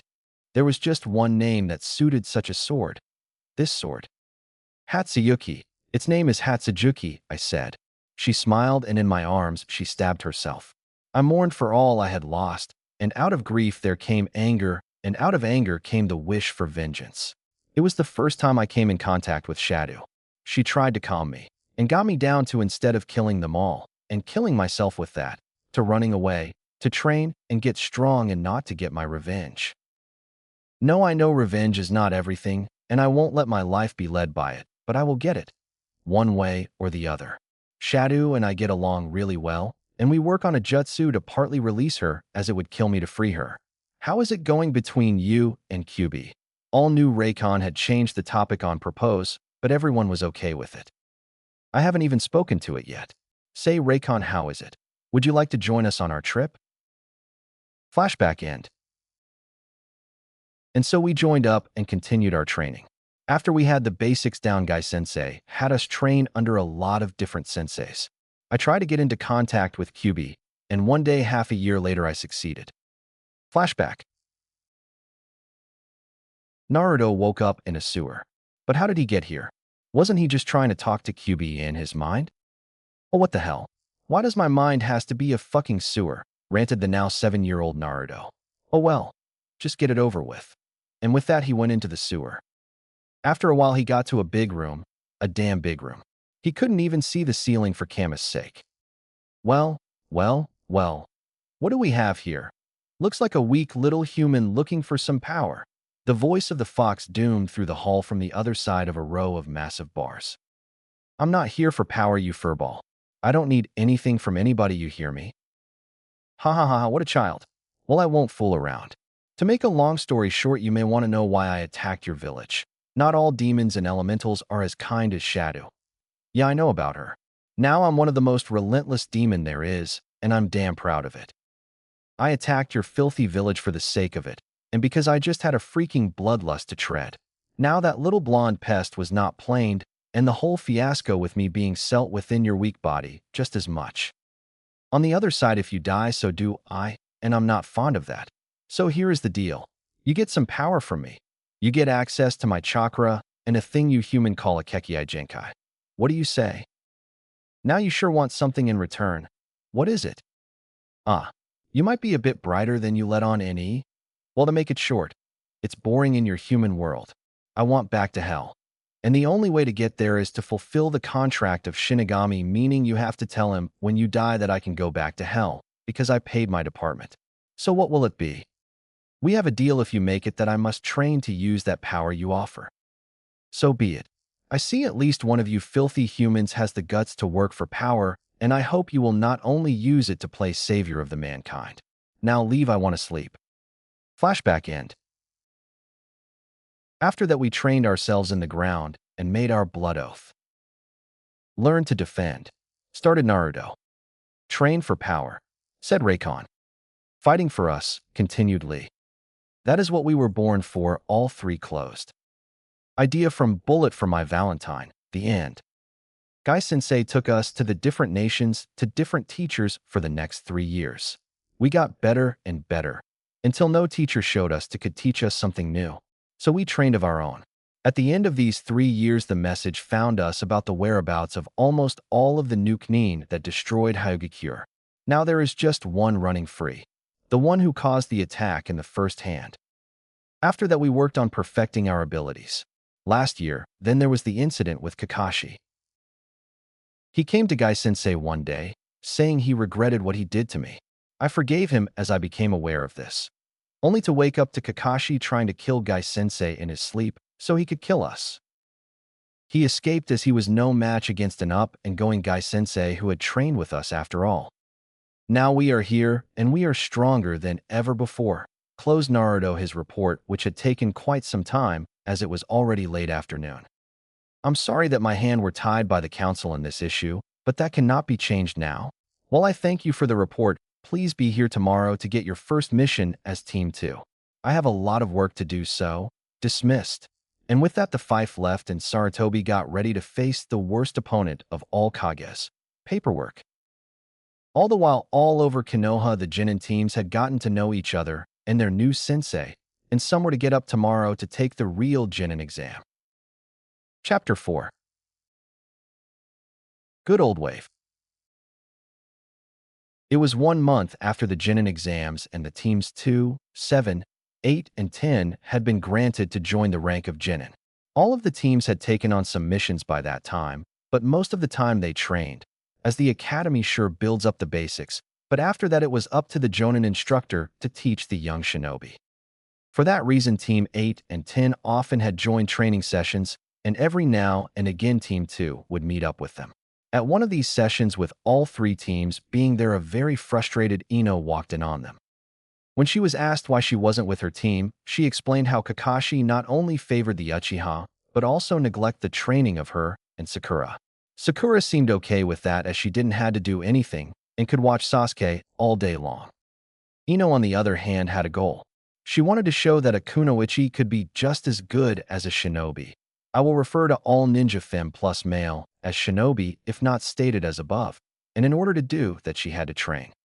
How dare this Kakashi show favoritism? Yondaime would turn over within his grave, was the thought of all the jonin on the training ground. One black-haired boy seethed with anger after hearing that. Lee knew how depressing it was to be ignored in favor of one of those geniuses, and that he took a liking to Ino the moment he saw her just added to his rage. The moment Lee locked eyes with Ino the day he got back, he saw that this fangirl stayed. The problem was solved with the invitation for Ino to join in on their training. And just on her second day with all the others, Raikon made an important observation. Flashback.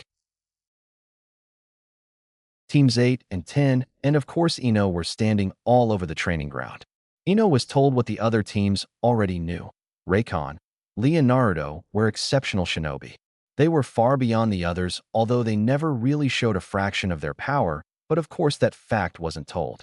But as it stood, the three of them helped training the others, and so we find these others waiting for the three to attack, as the topic of today was defending yourself. First was Hinata. She was quickly knocked out by Lee, followed shortly by Shikamaru, Choji, and Onari. Kiba and Shino were taken care of by that seal of Naruto, which he used against Sasuke. Lee and Naruto stopped, looking at Ino. Then it hit her. Raikon hadn't made his appearance yet. She felt it more than anything. There was movement to the left of her, and without thinking she took a kunai and held it in that direction. A loud clang was heard throughout the field. Ino had blocked a strike to the skull from Raikon's sword handle with her kunai. Raikon stood there, raising an eyebrow and smirking after a moment. Well, how surprising. He sheathed his sword and walked around her, asking her to move her arm or leg this and that way, or to make a simple move to this side or that way around. Say, Ino, do you have any experience with Kenjutsu? Flashback end. And so Ino was introduced to the way of the swordsmanship, but it was hard as she never had used a weapon besides kunai and shuriken, and to fight with a sword was almost entirely different, as it was a fair amount longer and was the basic instrument of fighting, not like a kunai just used to block or maybe to cut something. To fight with a sword didn't just mean to learn how to hit an enemy, but also not to hit yourself. But to start with, Ino just used a wooden katana. In the 2 weeks since Ino started to train, she had made some good improvements. If she goes on that fast, she will soon be able to use a real sword, thought Raikon. But there is something I can't place. Her movements, everything I show her, she makes a tad bit different, as if this kind of sword would not be suited for her. What would be the right solution for her? A wakizashi. No to short. Way to short. A long-bladed katana? She seems to combine craze with strength. Could it be? The only place to get one of these would be Kirigakure. But it seems like the best choice. Well, I will look into this when the time is right. For now, I should concentrate on the matters at hand. Ino had left just this morning on a mission with her team, something about a bridge builder wanting to be escorted back to Nami no Kuni, a simple C rank. And the matter at hand now was to get to the Hokage Tower, as he had called for Team 2 for an emergency. Guy was on a mission himself, as Naruto, Lee, and Raikon could handle everything on their own in his opinion. I see the four of you made it as fast as possible. Very well. As it stands, the mission of Team 7 turned out to be more than it let on. Not too long after Team 7 and their client left Konoha, they were attacked by 2 Chunin nuke from Kiri. They could handle them no problem, it seems, but it looks like they worked for a nuke known as Momochi Zabuza. one of the Kiri no Shinobigatana Shishinin Shu, legendary seven swordsmen of the mist. Kakashi sent for help. The look on the Sandame's face was rarely as grave as now. I'll send you to support them, and I don't want one of you to let his feelings get the better of him. As it is, 3 lives of Konoha's freshest Genin stand on the line, and I want Team 7 back here. All 4 of them living and as little damaged as possible. Am I understood? The tone of Sarutobi left no rooms for arguments. HAI was the answer in chorus of Lee, Raikon, and Naruto. Good. You leave in 30 minutes. Dismissed. And with that, Team 2 was off. It was early evening in Nami no Kuni, the land of waves. The shinobi her father had charged to guard him worried Tsunami. The man with the white hair who was called Kakashi was the worst. He seemed to have lost all energy to move, and he said something about chakra exhaustion. She didn't even know what that meant. The 3 kids were not as served. The boy had some bruises and cuts. The blonde girl looked just a bit exhausted, and the pink-haired one who only really cared about the black-haired boy had no injury at all. Her father was just a little bit shaken up, but overall, all right. Tsunami just began preparing dinner as a knock was heard from the front door. Immediately, the 3 kids were on their feet and took position in front of and next to the door. All 3 had their kunai in hand and were prepared to go to the very end to complete their mission. At least Ino was. Sasuke knew he could handle everything. He was an Uchiha after all. And Sakura knew her Sasuke-kun could handle everything.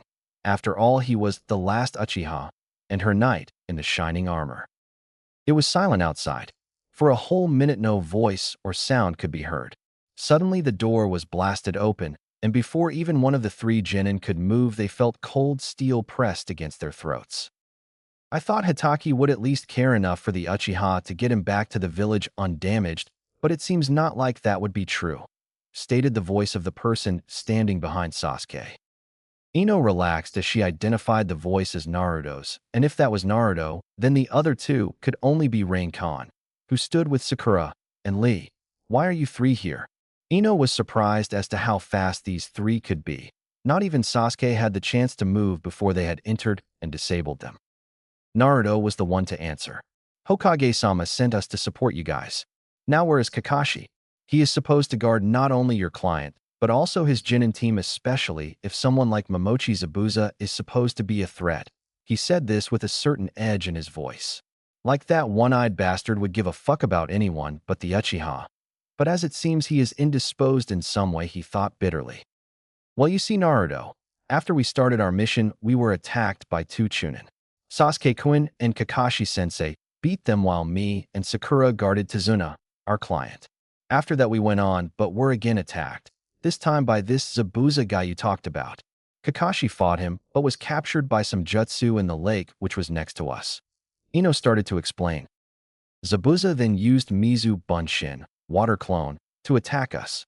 At first it seemed like we couldn't do anything, but then Sasuke-kun came up with a plan, and with a combination of my Shin no Jutsu, mind-body switch, and a windmill shuriken as distraction, we were able to free Kakashi-sensei, who then used this funny eye of his. He called it the Sharingan, copy will I, or something like that. Just before he could take down Zabuza, a hunter Nin appeared and killed him with 2 Senbon in the neck. After that he took the body and left to dispose of it, as he called it. As it seems, Kakashi overused his chakra and now has chakra depletion. That's why he is in bed right now. Ino finished her story. Naruto looked towards Lee, who raised an eyebrow, and then both looked on to Raikon, asking a silent question. Raikon stood there with his eyes closed and a look of slight concentration on his face. Well, with everything she has told, I would say we have about a week or 2 to prepare for his welcome back party, he said as he opened his eyes and locked eyes with his friends. What are you talking about? Who is coming back? If you talk about Zabuza, didn't you listen? Ino just told you a hunter Nin killed him. He can't come back, said Sasuke in his usual arrogant tone. Yeah, you freaks just want to scare us or something. And even if someone was to come and attack us, we would just beat him and be done with that. Right, Ino? Shrieked Sakura, once again. Well, I would like to know what you mean with what you said, Ino said carefully while looking at Lee. Now this is Raiken's department, so don't look at me, Ino-chan, Lee said with a small smile on his lips, happy that nothing happened to her while Ino blushed slightly at the suffix. To start with, hunter neens are not allowed to interfere with an ongoing fight between their prey and third party. It's an unwritten rule that the one who attacks the hunted first gets the bounty if he kills him, or her if she manages to kill the hunted. The next thing is that it is almost impossible to kill with senbons, as these are medical needles in the first place. If one manages to kill with these, then there is the last and most obvious flaw. A hunter neen is to expose of a body right on the spot. He has to chop of the head, burn the body, seal the head, and turn it in to the bounty office to get his money. Under no circumstances is the body to be brought to another place. This is so no other country can take the secrets of the village the hunted comes from. To identify them, the head is more than enough. The calmness and adeptness with which Reikon spoke of this made Sakura and Ino shiver, and Sasuke wonder, "How do you know all of this?" he demanded to know. "I want to become a hunter neen, or to be more specific, a shurte, Shinigami no Te, hand of dead god. It's a special branch within the hunter neen department. You could call them the elites of the elites. The shinobi of that division are called for assassinations that A and BU can't handle. Their missions are usually A to S rank. As such, I have to know about such things. Now enough with that kind of things. I don't think my students need to know what the likes of you wish to become in their later lives, what I doubt you will ever be able to achieve." Kakashi stood in the doorframe, leaning on crutches for support. He had stood behind the closed door since Naruto and the other two had knocked. "At least you are right with your assumption that Zabuza still lives. We'll start training tomorrow at 7 a.m. sharp. The rest of the day you can spend with what you would like to do." With that, Kakashi turned around and closed the door behind him, angry that the Sandaime had sent them to help out his team. "Maybe I can let a little accident happen. As long as Uchiha-sama comes back unharmed, I will not be held responsible for sure.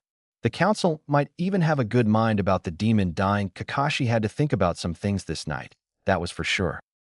After Kakashi left the room, Sasuke left the house, saying he would train on his own. Sakura, of course, followed him, hoping she could talk him into going on a date with her now that no one was around who would disturb them. Ino, on the other hand, was happy she could spend some time without her teammates. In the last month, she had come to understand what kind of person the young Uchiha was. The way he treated others, even his teammates, was something she ignored, thinking of his difficult childhood. That was before Naruto told her about what was fact. She couldn't understand how someone so famous, so loved, could turn out to be such an ass. Sasuke always went on about his revenge and how he lost his family, how they were killed by Itachi, his older brother, from what she was told. He wanted everything given to him, just because he's an Uchiha. Ino saw that the one she had a crush on wasn't the Uchiha, but his image, and felt bad about how she treated Lee, Naruto, and Reikon at first. She wanted to apologize to them, but they wouldn't hear any of it. They just forgot it. That is how we find the 5, because Shadow suddenly appeared again. Ino still did not know how the wolf seemed to appear and disappear just like that. On the other side, one might suggest something if somebody is called Shadow. Naruto left a Kage Bunshin within the house, just in case. They walked through Wave, and Ino was shocked to see how bad the situation for the people here was. It's terrible. The people have no food, no money, some don't even have a home. How can it be that one man can corrupt a whole country and the population doesn't do shit about this? Ino wondered with sorrow. It's not that the people wouldn't do something. This evening, the 5 of them had gathered on a hill near the village from which one had a beautiful view over it, and it was the perfect place to watch the sunset. Naruto, Lee, and Ino sat there, leaning against some trees as Reikon played a happy melody on his flute while leaning against Shadow. As he ended, Naruto spoke up. "Say, Ino, what would you like to do? You heard the dream of Reikon here, but what do you want to make out of your life?" "Well, my dream is it to prove that a kunoichi is just as non-replaceable in the world of shinobi as you guys, and of course to become one of the best," Ino said with determination. "That's all great and so, but what branch do you want to go into?" asked Lee. "What do you mean by that? I thought a ninja is just that, a ninja," responded a confused blonde girl. "Well, you see, a ninja is of course a ninja, but there are many different types of shinobi. Reikon already explained the way of hunter neens, but there are a lot more. There are medic neens, A and BU, of whom the main task is first to keep the village safe and going, and second to take on the more complicated missions Then there are the academy teachers, Jonin senseis, the Tokubetsu Jonin. For example, the one of the torture and interrogation department. And of course the Chunin who are team leaders most of the time for regular missions. And then there are the normal Jonin. For every main branch I just told you about, there are many sub-branches you can go into. Explain Lee. Ino was fascinated by the sheer number of possibilities there were. She would have to think about this, but now she was interested in another thing. Well, what do you two want to be? She asked Lee and Naruto. Lee was first to answer. I would like to be a Jonin sensei. The possibility to teach someone something new, to see them grow strong, to be the best they can be in whatever they do is something that would make me proud. I also want to become a real master of taijutsu, of whom there are only few left in the shinobi nations, he said eager. Well, this bunch here says I would be a decent leader, and it was a dream of mine to become Hokage. I will go my way, and I will defend my friends and my family with everything I have. I don't need to be Hokage for that, and I won't be a Konoha shinobi if this means someone precious to me is in danger. The voice of Naruto held no specific emotion as he said this. He spoke of this as a fact, not as a warning and not as a promise. I'll be honest, I like the idea of being a leader, and I will see to it that I become one that the ones serving me can be proud of, he said now with happy determination showing on his face. Hear, hear, said an unknown voice near Raikon. Ino stood right away with kunai in hand, not knowing the voice. Who is there? She shouted in the direction behind Raikon and Shadow. Now girl, calm down a bit. I'm not an enemy. Ino was dumbfounded. Did the wolf just speak to her? Naruto, Raikon, and Lee just sat there like that was nothing out of ordinary. You sure you want her to know Shanizen? Was the only thing Raikon asked. Well, she is trustworthy in my opinion, and the fact that Lee wants to tell her just adds. Ino still could not speak, so she just stared. Okay then, Ino. You are about to learn some things about us, so please listen first then ask, okay? Started Raikon. To start with, this is Shadow, the seven-tailed wolf, one of the Biju as you might know them as. The reason one of them is here sitting with us and not destroying something like you for sure have heard demon usually do is that I'm a Jinchuriki. What that is? Well, we are the container of the Biju. They were sealed within us to keep them at bay. The reason why she is still out here? A special jutsu of mine. And so Ino was told everything, from their reason to leave 6 years ago to their trip on which they learnt so much and where they met each other. After Hinata and the Hokage, she was the first who was told this. To say Ino was shocked was the matter of fact. At first she was angry that the people of her home village would do something like that to an innocent, but then she turned indifferent thinking that they would soon see what they did. Ino had come to know and trust these 3 people in front of her in the last weeks, especially days, although she still had some issues about Shadow. Not that she was afraid or didn't like her, but come on for a Jinin to get to know a wolf who is one of the Biju, shoulder high, can speak and is friendly. It was a little bit much, but she would come to befriend her soon enough. The next morning during breakfast the schedule was set. Team 2 will take guard duty in the morning till lunch, while Team 7 trains. In the afternoon will change. Everyone okay with that? Asked Kakashi.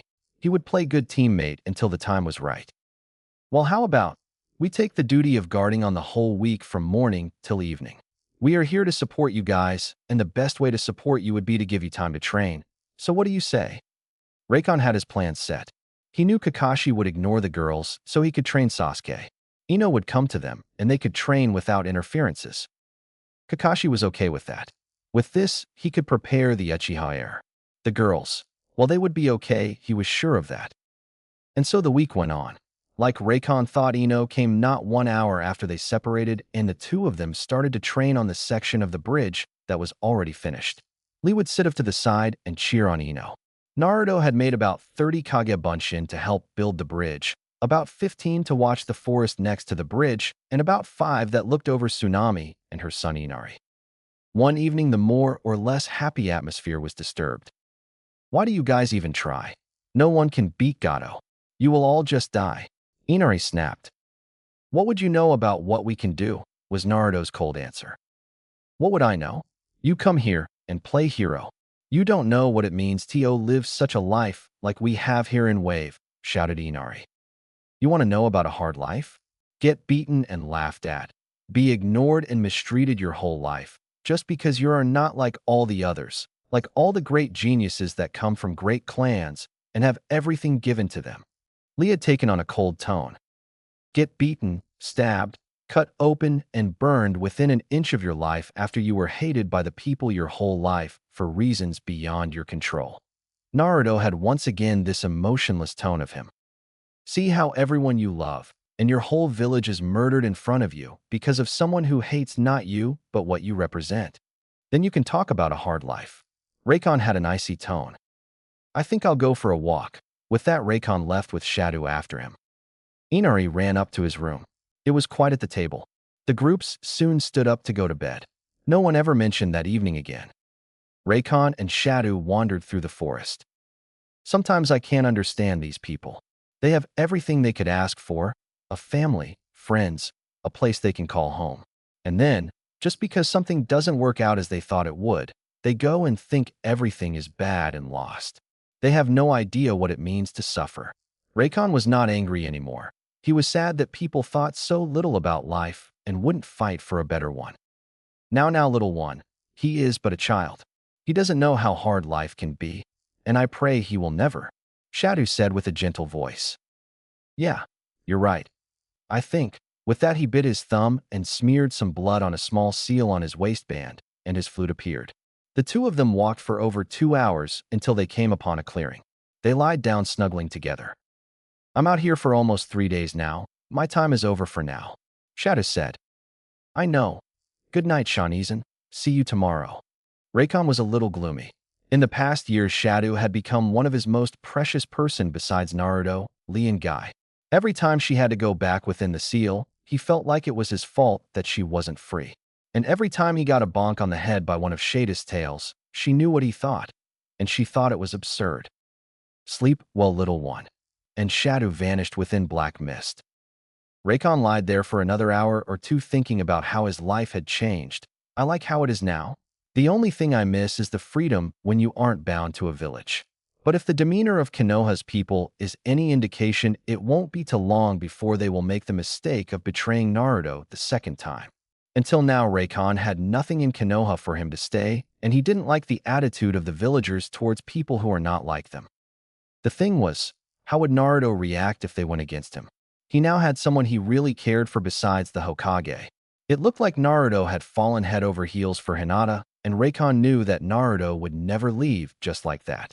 She was his first friend, his only one as he was still within Konoha. Flashback. A 5-year-old Naruto helping a little Hinata as she is bullied by 2 guys. Naruto and Hinata playing with a ball. Hinata telling Naruto about the Hyugas and how she doesn't like the main branch house feud. Hinata and Naruto running through Konoha, laughing. Flashback end. Would he be able to leave her again? Raikon thought about the two of them for some more time, and the last thought before he fell asleep was whether they would tell each other of their feeling before it was time to leave. He was a good-looking guy in her opinion, but what the hell did he do out here in the forest? Was he one of the kids Zabuza fought the other day? But she didn't see him then. He had a sword. Maybe he was just a wandering boy? Well, she would wake him and find out. Raikon had felt her presence the moment she entered the clearing and was on alert, but from her aura, he could not tell she wanted bad things to happen. Well, just wait and see what's on with her. The girl reached out and shook Raikon. Hey you, wake up. What are you doing out here all on yourself? You'll become ill if you sleep out in the cold. Raikon woke up and sat, looking at her. If he would have been any other guy, he would have whistled as in front of him was a beauty. Ohayou gozaimasu. Well, you see, I was sleeping out here until you woke me up, and don't worry, I never become ill. He smiled at her. Oh, good morning to you too, of course. Now, why don't you tell me how it comes that you sleep out here? By the way, my name is Haku. I'm Raikon, and I took a walk last night, and just choose to sleep out here. But, what are you doing out here, Haku-san? Raikon hoped they could talk for a while. He liked her voice. I'm searching herbs for an ill friend of mine. Would you mind helping me? Oh, what the hell, the guy was cute. No, he was hot. And what Zabuza's eyes doesn't see, his heart doesn't grieve over. Sure, why not? Raikon smiled. He knew he would probably never see her again, so why not spend some time with her? Haku told him about what herbs she needed, and the two of them started gathering them. They talked all the while about this and that, never being too direct. That was until Haku suddenly saw something which got her to stop and almost gasp out loud. Raikon wore his Hitai-8 as a belt, the symbol on the right side of the hip. She hadn't noticed that at first. Tell me, Raikon, are you a ninja? Yo, your belt. That thing at your belt is a ninja Hitai-8, isn't it? She cursed herself in her mind about that slip. So you noticed? Yeah, I'm a ninja. Say, Haku, who is this friend you gathering for? Raikon knew that she was probably the hunter Ino told them about the moment she told him which herbs she needed. He was always interested in the effect of herbs, as it was given that a hunter knows most of the things that go on inside a body of a human and what changes can be made through every possible way. That nervous slip of her just confirmed his thoughts. He is everything I have left on this world. He took me in when I lived on the streets and gave me a home. He is my precious person. Do you have any precious people, Raikon? Yeah, 4 of them. And do you know how to become truly strong? Raikon raised an eyebrow too. Haku started. Defend your precious people with everything you have is how to become truly strong, both of them said in union. Yeah, I know this path to power, but I have to tell you. In reality, there are 3 ways to strength. Raikon was a little taken back that the girl knew the motto of one of his brothers. Tell me, was Haku's only answer. She wondered how someone who knew and seemingly followed this motto could believe there was another way, but she was just glad he didn't know who she was. It seemed like he was one of the kids, but he wasn't there when Zabuza attacked, so he couldn't know. Could he? To defend your precious people with everything you got, to train every day and go on even if everyone says it useless, to fight only for what you think is right. That is how to become truly strong. It was spoken with passion, it was spoken with honor, it was spoken with experience. Haku smiled. This boy, this young man, had found a way of life few people could. Yeah, you were right. This sounds like real strength. Now I think I have all the herbs I need. This moment Naruto walked on the clearing. Very well, it seems like I have to go too. Raikon smiled. It was a pleasure. With that he walked towards Naruto, while Haku left with a goodbye to the other side. Who was this if I'm allowed to ask? Naruto could guess just by the way the girl moved. She is the hunter Ino told us about. Behind a tree Haku was wide-eyed. He knew? But how? Why didn't he say something? And why would you knowingly spend time with the enemy dear Raikon? Naruto was more amused than anything. He knew Raikon. He would never do something like that if he didn't believe there was something that was not as it seemed on the first view. For one, she is one hot chick, okay? I like her. She is so calm, and on the same time she likes to live. And on the other hand, she reminds me of something my mother told me. She talked about an old clan that was not unlike my own. She said they left Hugakure decades ago and had the same abilities as I. Her aura is like mine, but not the same. Raikon almost fancied. Naruto smirked. It looks like little Raikon has fallen head over heels on the first sight. How is this going to cross with our mission? Not at all. I will do what I can do to maybe get her to think about changing sides. But if she won't, the winter will rain my heart. He was dead serious and left without looking back or waiting for Naruto. Naruto stood there for a short while. Turning around, he said, maybe you could free him of his icy prison. If you talk about that with Zabuza, tell him we can provide you with a life without running. Not without moving, as we won't get you into Konoha as shinobi, but we can take you off the hunter lists. Think about it. I'm sure you wouldn't mind getting to know him better. And Naruto went to Tezuna's home, leaving behind a girl with a lot to think about. It's almost 2 weeks since the fight with Zabuza. He will attack tomorrow or the day after, said Lee. Team 2 and 7 said together talking. Kakashi was completely rested and said he had taught his team everything they needed, at which Naruto only snorted. What's up, Uzumaki? You think I'm not a good teacher, or what? Yeah, I think that. You only taught the Uchiha this whole time. From what Ino told us, you were so kind to show Sakura that she had good chakra control, which isn't as difficult since she is almost non. You wouldn't even listen, as Ino told you she knew tree climbing. To tell you the truth, she had that one down 3 weeks before this mission. And that was everything you had time for with the girls, as the Uchiha needed his guardian. Naruto didn't want to hoodwink the Sandame's words, so he said this in a calm manner. I'll stay here with Tsunami and Inari. Lee will go with Tezuna tomorrow morning, and Raikon and Team 7 will meet him 3 hours after that, so they can rest from today's workout. Everyone okay with that?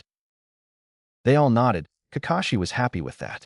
He could sleep a little bit longer, and if Zabuza attacked in the morning and killed the kid and the old man, he could go home, blame Naruto, and save the Uchiha without trouble, train him so he could participate in the upcoming Chunin exam. Naruto sat in a chair reading a scroll. Raikon and Team 7 had just left after two samurai had broken into the house and tried to kidnap Tsunami and take her as a hostage. If they had had some experience with shinobis, they would have considered whether they were paid enough to do something like that. Well, now they lied bound and gagged in the basement of the house. After some broken bones and some cuts, they were even kind enough to let slip that Gato, his mans, and Zabuza and Haku would attack the bridge together today. Because of that, Raikon and Team 7 now were on the way to see if they were already at it, and if Lee needed any help. Now as they arrived at the bridge, a scene of horror took place before Raikon. 5 men sat there together with Lee, and the 6 of them were about to drink sake. Lee stopped. Raikon ran towards them and tried to be there before this catastrophe could happen. But he was too late, as Lee took a big gulp of the liquid. Just after Lee set down the bottle, he drank from Raikon got to him. Damn, Lee, you know what happens when you drink alcohol. Raikon tensed as Lee turned around. While that went on, not one of the people on the bridge, who had now looked up to see what was going on, noticed the unnatural mist which gathered at the end of the bridge. Good morning, Raikon. Leon more than spoke. It's good that you are here. All of a sudden I'm really sleepy, but now that you are here I can just, sleep. And with that Lee began to snore slightly. Raikon was dumbfounded. Well, better like that than what could have happened. But why didn't it? The others are sleeping too. Wait. Raikon took the bottle they drank from and took a smell at it. That isn't sake, that's for sure. No, it's more of a sleeping poison, my man, filled within these bottles in hope of getting rid of your Jonin-sensei. Now everyone noticed the mist, and Gato, who stood in front of it together with Zabuza and Haku. They could make out some other people still within the mist. Oh, Kakashi, as I see you have more little helpers. Well, I don't think Haku will have much trouble with them. Come on, let one of them have the great honor to show the others what it is like to be a shinobi. Go, Haku, kill them. Zabuza's voice changed from amused to serious at the end of his little speech. Let's go, Kakashi. Together we can take him out easily. Raikon didn't like it to have to work together with him, but as Haku and Zabuza seemed to have declined what Naruto offered, he could do nothing about it. No, you will fight alone against this Haku, while I will take on Zabuza, Kakashi said. What do you mean? If you and I fight alone, it will take a long time to defeat them. And with us occupied, the rest of their men who are hiding within in the mist will attack for sure. Do you think your team could beat this many men and protect Tazuna while doing this? Raikon was furious. The 3 were good, at least Sasuke and Ino were. They could hold their own for a while, but from what his instincts told him, there were at least 200 men hiding in the mist. No, I don't believe that. Sasuke, Sakura, you know what to do. Ino, go with them. Kakashi spoke calmly. While Sasuke and Sakura walked away a good 50 feet from Tazuna, Ino only watched in disbelief at what her sensei had in mind. Kakashi-sensei, you can't seriously mean that we should abandon our mission? If we do what Raikon said, we could win. Ino hoped that was all just a misunderstanding. Ino, do what your sensei tells you to. Kakashi said forcefully. No, I won't just let Tazuna die, Ino almost shouted. Fine if you want to die. Kakashi couldn't care less as long as the Uchiha got out of this alive. Kakashi, I promise you now this will come to the ears of Hokage-sama. Raikon turned and walked towards Ino. It was the right decision. Now I think you are ready to handle a real sword. Would you promise me something? Raikon looked her in the eye. Ino was surprised that Raikon thought she was ready to fight with a sword in such a situation. The look in his eye told her what he wanted from her was more important to him than anything else. Yeah, I will. Silly answer, she thought, but the first thing that came to her. Raikon unfastened his sword. Promise me that you will look after her while I'm not here. She will help you find the strength to fight and protect yourself and Tazuna if you let her. He held Hatsuyuki towards her. With shaking hands, Ino took the sword, knowing what it meant to Raikon. I will not just protect me and Tazuna. I will give her back to you unharmed, Ino said now with confidence in her voice. Raikon smiled. He turned around and walked towards Haku. Well then, let's get started. Kakashi didn't wait for Raikon and Ino's conversation, and so he and Zabuza were already fighting. Haku and Raikon stood not 5 feet in front of each other.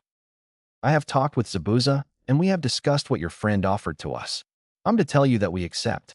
We wanted to make this as slyly as possible, as we wanted Gato to believe we are still fighting for him. Our plan is that you beat us, and after that kill him. We want it to look like we died, so that everyone believes that.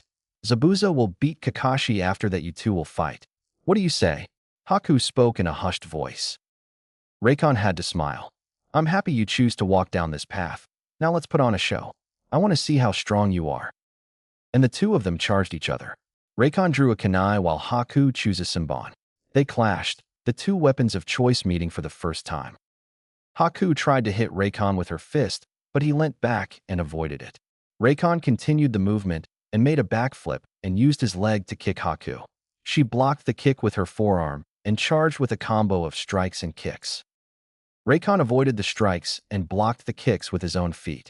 After a roundhouse kick from Haku, which Raikon avoided by crouching, he set on to attack. He first used only his right leg to do a fast combo of kicks. Haku tried to block them, but some of them got off her defense.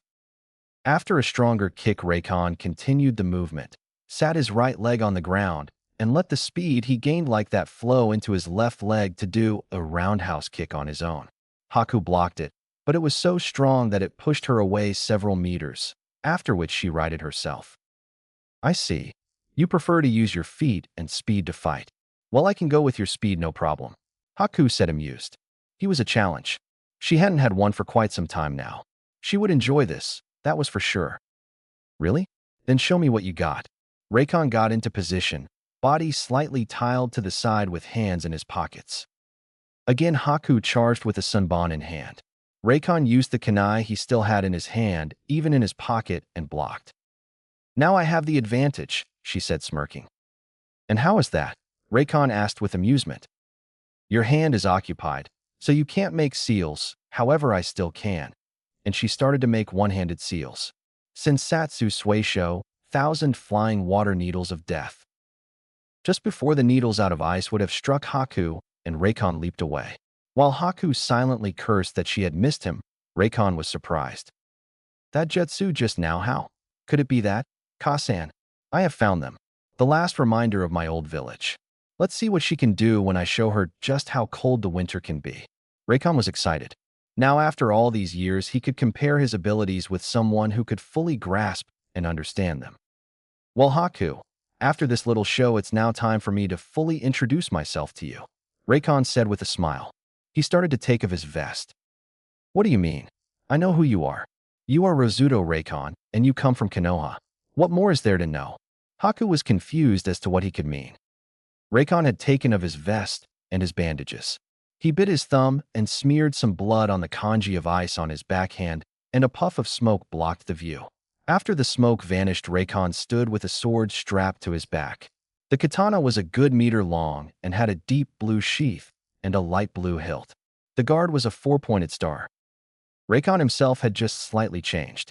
His eyes had gone from silvery purplish to just silver. An aura of coldness surrounded him. You think you can impress me with some simple trick like that? Haku said calmly. I am Rozuto Raikon, last heir of ice, wielder of the 5 and the very soul of the winter, he almost whispered. But it had the desired effect. Haku was surprised, but not because of what he thought why. Zabuza had told her about Hyuga. He was a friend of a clan head there. He told her about people that had the same abilities she had, but the village was destroyed over 6 years ago, and he said no one survived it. Now here stood someone before her that just denied that. Well, if he was a liar, she would teach him a lesson about such things. If he wasn't, she would not be mad, that was for sure. We will see if you are who you claim to be, and I will test this with the very element you spoke of. With that, she started to make hand seals. Makio Hyosho no Jutsu, demonic ice mirrors, and the water from the mist which surrounded the two of them froze and built mirrors out of ice, which captured Raikon in a doom of ice. Nice technique, Raikon was amazed. It was true, she was one of the people whose family left Hyuga so long ago. You should wait until you have seen me in action with this before you judge it. She replied calmly and stepped into one of the mirrors, surprising Raikon as she suddenly appeared in every other mirror too. Not wanting to take any risks, Raikon drew his sword. Hyarumaru had a bluish-white one-edged blade. Haku attacked. Suddenly Senbons came from everywhere. She's fast, was everything Raikon thought. But he bent his knees so he got into a low position and held his sword in front of him. Then he began to move. Everything seemed to go on in slow motion. Raikon turned around and blocked the first needle with his sword while leaning his head to the side to avoid the second. And then everything went fast again. Raikon moved around, turning and bending. He was able to block a good amount of the needles, but some he had to evade. Few needles hit him, but not one of them in a fashion that did any harm to him. After this rush of needles ended, he was winded. Raikon was impressed. This technique was dangerous, but it must have taken a lot out of Haku as she had hold on the attack for a good half-minute. And he was right with that. Damn, I don't have much time before I have to let the mirrors drop. What should I do? This had little to no effect on him, it seems. Well, if he is this good, then he should witness my newest jutsu. I just hope it doesn't kill him. Haku started to make some hand seals. Now Raikon here is something you won't get out of this easily. Korihari no Burizadu no Jutsu, Ice Needle Blizzard. If Raikon was surprised and impressed by the first two attacks, he was now dumbfounded. Raikon was surrounded by a storm of icy needles that randomly struck, and he could just barely avoid them. Shit. If she keeps on with that, I have no choice. Well, at least she will see that I didn't lie about my heritage. Here goes nothing. Rain over the frosted heavens, Hyarumaru. With the next slash, a dragon broke out of the blade, circling around Raikon for a second and charging the needles all around him. The blizzard of needles dissolved. Raikon swung once again, and Hyarumaru charged the mirrors, destroying one after the other and taking every chance of repairing them as it absorbed the ice they were made of. Haku didn't stand a chance. She was hit by Hyarumaru and met the ground hard. She lost consciousness a few seconds after. Raikon stepped up to her, checking for serious injuries, but there were none. He sheathed his sword and looked up to see what was going on with Ino. Seeing that everything was all right as she nodded towards him, he looked after Sasuke and Sakura. Seeing Sasuke smirk and Sakura cheering, he looked into the direction they looked and saw that Kakashi had captured Zabuza with some dogs holding him down. Kakashi made hand seals that were familiar with Raikon as Naruto had told Lee and him about them. SHIT was his only statement. He began to make his own hand seals. Monkey tiger boar horse tiger dog rat. Then he held his hand like Kakashi did to charge his Chidori. Below his hand a small black ball appeared. He closed his hand around it, and suddenly his hand became black too, not reflecting any light, rather absorbing it. Kuro Munashii, black void, and started to run. Kakashi talked to Zabuza, Chidori in hand. If Raiken's lip reading was right, which was difficult to tell as both of them wore some kind of mask, Zabuza told Kakashi about their plan, and it seemed Kakashi was smirking. As Kakashi charged, Raikon was too far away. Well, it seems like today is a day to test out some skills of mine, he thought. Shinpo, flash step. Kakashi was in a world of bliss. He was about to kill one of the Kyuubi's new friends, if what Zabuza told him was true. If not, he would still kill a A-ranked missing Nin. He was just about to hit Zabuza as his hand seemingly passes through a strange barrier. As he looked down his hand, he saw that where it should have met Zabuza's chest, there was another hand, a black one into which his hand seemingly disappeared. It's nice of you to see to it that we put on the best show possible for the people over there. Now dismiss your dogs and help me get rid of Gato and his man, Raikon said calmly. Kakashi looked displeased but looked towards his dogs. Pakin. RIP him 2 pieces, he shouted, knowing Raikon couldn't do shit about that. How wrong he was. Raikon closed his eyes, turned to look at the dogs. The seal around his left eye appeared, and as he opened the left eye, it was pitch black. He locked I/S with the dog called Pakin. They stared into each other's I/S for some seconds. We leave now. Pakin barked, and he and the other dogs disappeared with puffs of smoke. Pakin, what did you do to him, you damn fool? Kakashi ranted. I told him to go. Now Zabuza, let's get Haku. Then I'll take care of Gato. Raikon let go of Kakashi's hand, and together with Zabuza, he walked towards Haku. On the other side of the bridge, one little man with suit and sunglasses was both surprised and enraged about what was happening in front of his very eyes. These 2 filthy wankers had the nerves to betray him? Gato, the ruler of the biggest underground company of the world, they would pay for that. Guys, these two betrayed us. Show them what we do with those that oppose us and mess around with us like that. Kill them. And with that, the 200-man Gato had with him charged the little group. Oh, what the hell, this is just not my day, cursed Raikon. Hiroimaru. He swung his sword again, and in front of him a part of the bridge became coated with ice.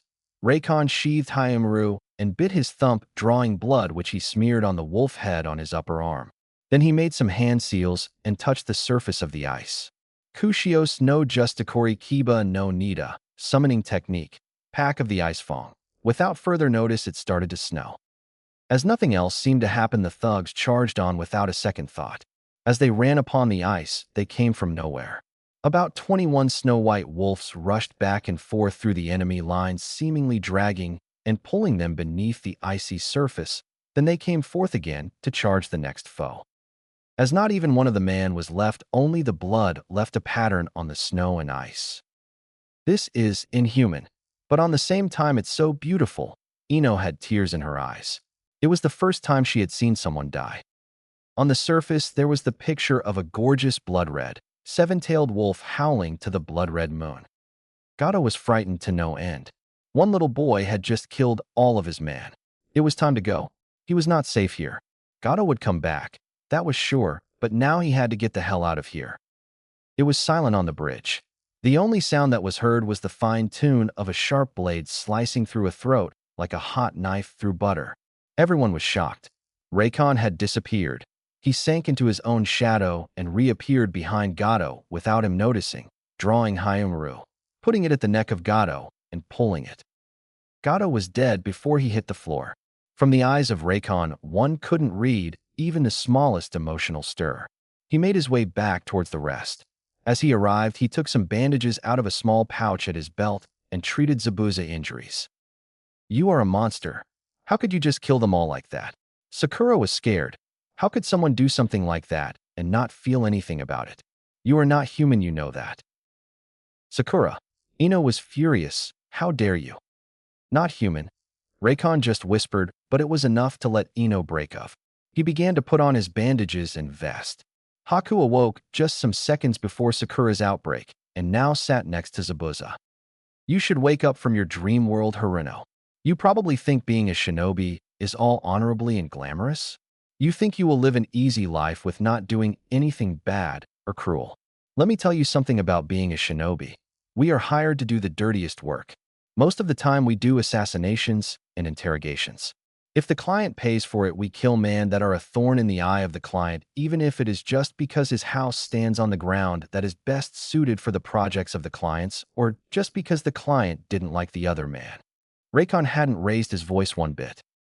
If the client pays for it, we'll kill mothers and fathers. We'll kidnap sons and daughters. Sometimes it's not an outstanding client. Sometimes your own village will assign you to kill someone because they think he could be a danger for just one important person from your village. As a shinobi, it is our job to kill. Of course, there are other missions that have nothing to do with this kind of things, but if you can't handle the more darker side of the shinobi being, then quit now. With that, Raikon helped Haku stand, and they began to walk back to Tezuna's house in silence. The completion of the bridge had taken another 3 days. During these days, Raikon and Ino kept training, and since the second day, they trained even harder as Ino had to get used to her new sword. Flashback. Ino and Raikon had a sparring. Both used wooden swords as they didn't want to harm the other. Haku sat at the side, just like the day before. She and Raikon had spent a lot of time together yesterday, and she had told Zabuza about the training Ino undertook now, so now here he stood next to her overlooking the session. Hey Raikon. Zabuza just had to disturb. Something was not right with the way this Ino girl used her sword, and he had a pretty good idea what he could do against that. What is it? Asked Raikon while blocking a strike from Ino. You do realize that Ino-san will never become better if she keeps training like that. Yeah, I know. Raikon said. What do you mean? Ino was surprised and stopped. She thought she came along pretty well. Well, you see, it's the weapon you use. It's not cut out for you. I wanted to get you a sword like Zabuza has, but the only place where I could get one would be in Kiri. Raikon explained. What? I'll have to fight with such a big thing? Ino asked in disbelief. Well, yeah, Raycon replied deadpan. I might have a solution. Zabuza took out a scroll and smeared some blood on a seal on it. With a puff of smoke, a sword appeared. It was a long, double-edged blade about 3 fingers wide, which was a very gentle red. The hilt was a dark red and the guard was the bloom of a rose. The sheath was the same color as the hilt, and it had rose petals all over it. Now what do you say? It's the most beautiful thing I have ever seen. You can't be serious about giving it to me. Ino was astounded by the sheer beauty of the sword. I found her within an old shrine together with some scrolls, writing about the last owner of the sword. The scrolls said the last owner was a gorgeous woman who used the sword to defend the people of a small town and died doing it. To honor her, the villagers did build the shrine. She spoke to me to take her from there and give her to her next rightful owner. She never told me her name, but said that the girl she'll belong to will have the courage to stand up against everything she thought good to defend what and who she believed in. From what I heard about you, I would say I have found the rightful heiress. Zabuza told them the story how he came to the sword. Ino reached out, touching the nameless sword, feeling the material at her fingers which sent a strangely calming sensation throughout her body, like she had found a missing part of her being. Konnichiwa, Akabara. Hello, Aka bloody/red, Bara rose/thorn. I think it fits. Ino spoke, surprising everybody by speaking out the name of the sword, just as if they had known each other beforehand. Flashback end. Omaro Team 2 and 7 would leave and go back to Konoha. Zabuza and Haku would go to Taki no Kuni, where Naruto, Lee, and Raycon had some friends waiting for them. It was evening, and you could find Haku, Ino, Raycon, Shadow, Lee, and Naruto sitting on the hill again, overlooking the village. Haku and Raycon sat leaning together at a tree. Lee stood leaning against a big rock. I just had to do this again, while Ino sat next to him leaning against it. Naruto just sat on the grass next to Shadow. As the sun set, the 3 guys simultaneous bit their thumb and smeared some blood on small seals on the clothes. With 3 puffs of smoke appeared the flute of Raycon, a guitar for Naruto, and a violin for Lee. And they started to play while Naruto sang. Cultivate your hunger before you idealize. Motivate your anger to make them all realize. Climbing the mountain, never coming down. Break into the contents, never falling down. My knee is still shaking, like I was 12. Sneaking out of the classroom by the back door. A man railed at me twice though, but I didn't care. Waiting is a wasting for people like me.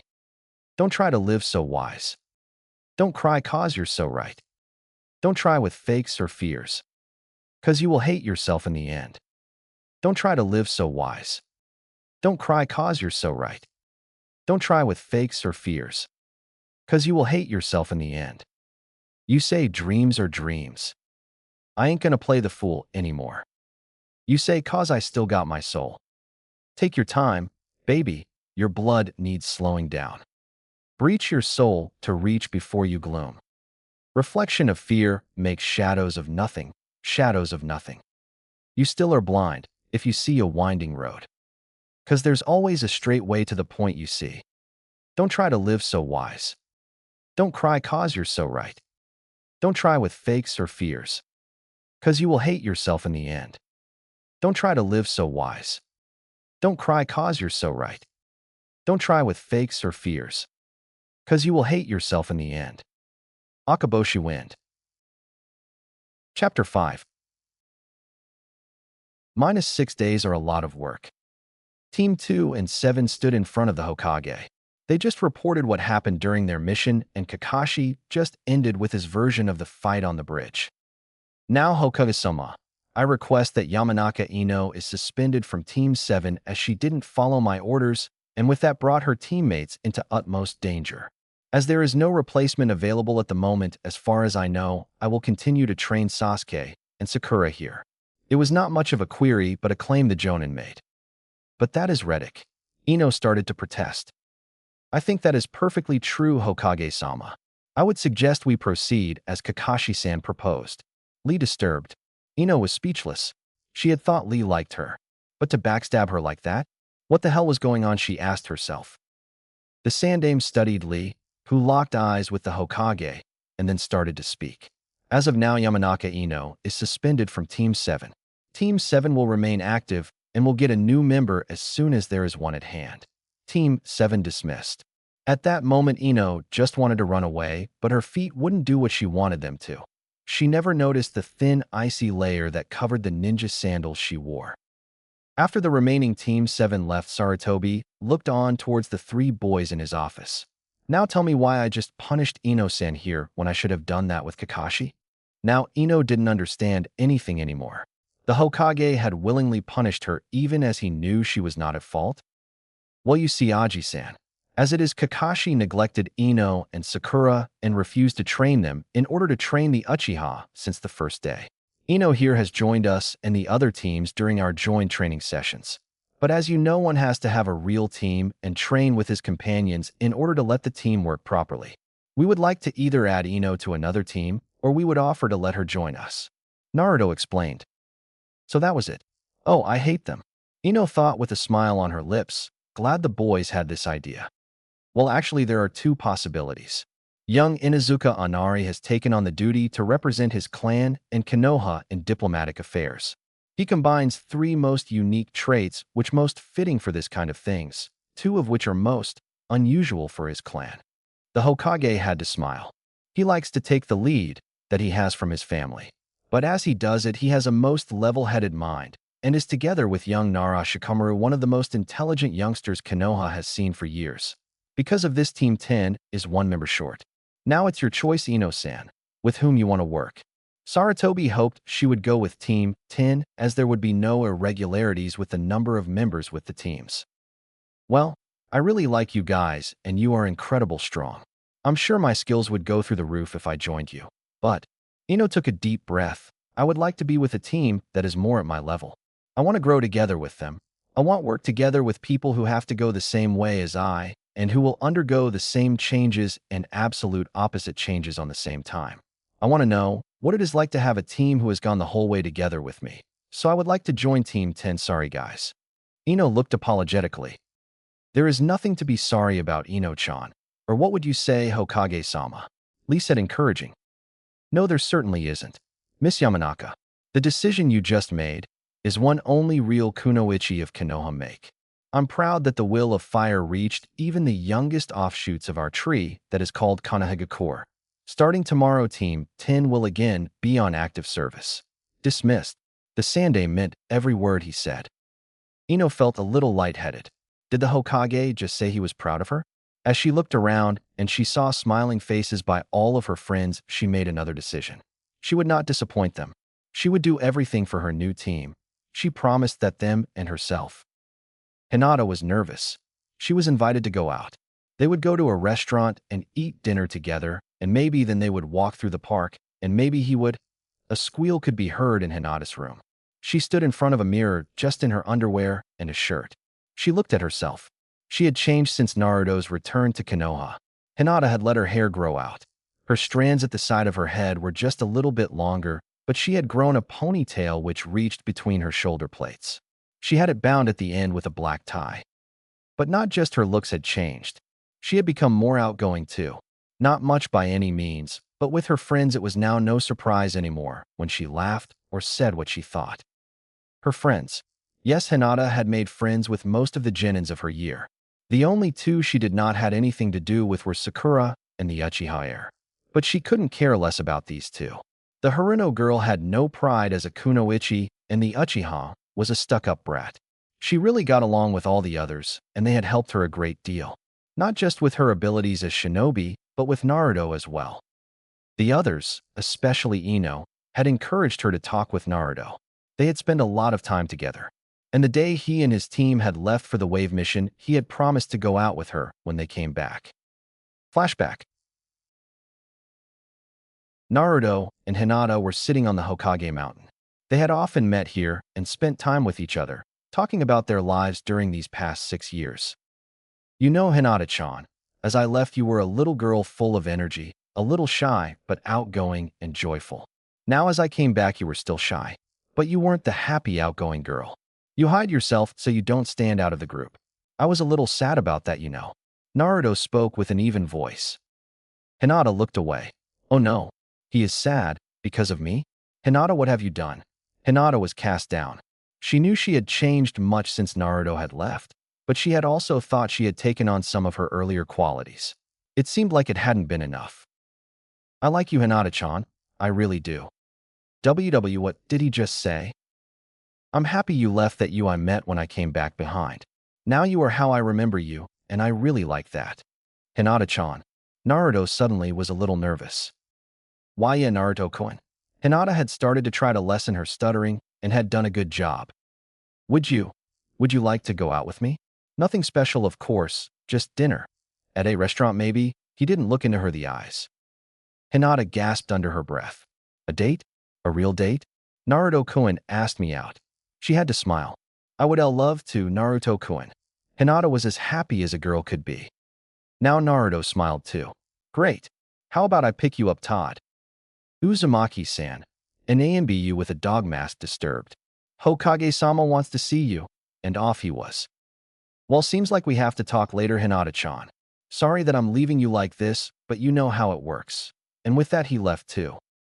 Hinata sat there for some time enjoying the morning air and being pleased with the day. Naruto left half an hour later telling her they would have to remit their restaurant visit till the day he came back from Wave. Flashback end. And today it was time. He would be here by 7. She had told Kurenai about it, and her sensei was happy that the two of them finally wanted to go out. Kurenai told her that she had guessed that she and Naruto had feelings for each other. The way they acted towards each other was more than enough of a proof, she said. Now she had the problem of what to wear this evening. She wanted to wear something that was elegant but not too eye-catching. And then she saw it. A plain dark blue dress that reached down to just behind her knees. It was just perfect for today. On the other side of Konoha, Reikon sat in his room, writing a letter. Dear Haku, we just arrived back in Konoha, and that Kakashi just had to make trouble.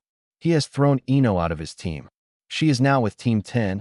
I think she will do great with them. How have you been these last days? What do you say about our lovely friends in Waterfall? I hope these two are not too annoying, especially since Zabuza-san knows one of them. I give you guys one advice. Never ever argue with these two about their likings, and under no circumstances argue about these Pockies. I know that there are exams soon, and I'd like to invite you to the final round. As far as we could spy out, there are 3 parts. 1 written, 1 survival, and the last part will be a one-on-one tournament. We also know that every part has a different proctor who can lay down his or her own rules. What is suspicious is that only 10 people are permitted for the last part as far as we could find out.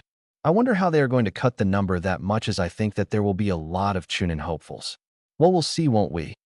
Anyway, the last round will take place 1 month after the second one finished, and we plan to take part in this, so it would be nice if you could visit us. If you want to write me, activate the seal I've sent with the letter, and the little silver wolf who brought you the letter will reappear and bring the letter to me. Waiting for your answer. Reikon. Come on, I want to get into this shop too. They've got some pretty nice things here. Ino urged on. You promised me you'd go shopping with me as an excuse for the little joke the 3 of you played. Hi Ino-chan. I'm on my way. Lee replied behind a stack of boxes and bags. It was true. After they left, he promised Ino that he would help her get some new stuff. They had been shopping since then, but it had been rewarding for him too. If he thought about that one outfit Ino tried. I'm surprised that this cloth shred is called skirt. Not that I'm complaining. And together with that top, hell, this one only covered the absolute necessary. Nice. So Lee just kept going, happy that he had some savings as he had to pay. Ino had not found anything in the shop, so she decided that they could get something to eat now. As the two of them walked down the street, they came across a crossing. To the left, they saw Sakura standing next and talking to a black-clad boy who held the Hokage's grandson, Konohamaru. It seemed like the boy didn't have good intentions, so Lee and Ino walked towards them. You little brat, run into me. That hurt. Now I'm going to hurt you for that, the boy said while going for a punch. He was halfway to the stomach of Konohamaru as his fist was held back. He looked and saw that another boy had blocked his punch. This one had black hair, black eyes, and a bored face. I wouldn't do that if I were you, said Lee. And why? Because you would be too weak to hit a little kid? Huh, the boy replied. No, because he's the grandson of the Hokage, And if you want to see Kaze no Kuni again, I would suggest you let him down right now. Konohamaru was on his feet before Lee finished his sentence. Kankuro, enough, let's go find our hotel. A blonde girl said who stood some feet behind the boy called Kankuro. Now that I can't let out my frustration on this kid, I want someone else, dear sister. So now this one must pay. The thing was, Kankuro looked towards Ino with a glint in his eyes and a grin on his lips. Lee turned, looked at Ino, turned around again, raised his eyebrows and spoke with amusement in his voice. You want to take out your anger on her? I'd advise you to not do that in favor of your own health. As if one of you Konoha guys could even touch me. All of you are nothing but weak. The Kunoichi above all.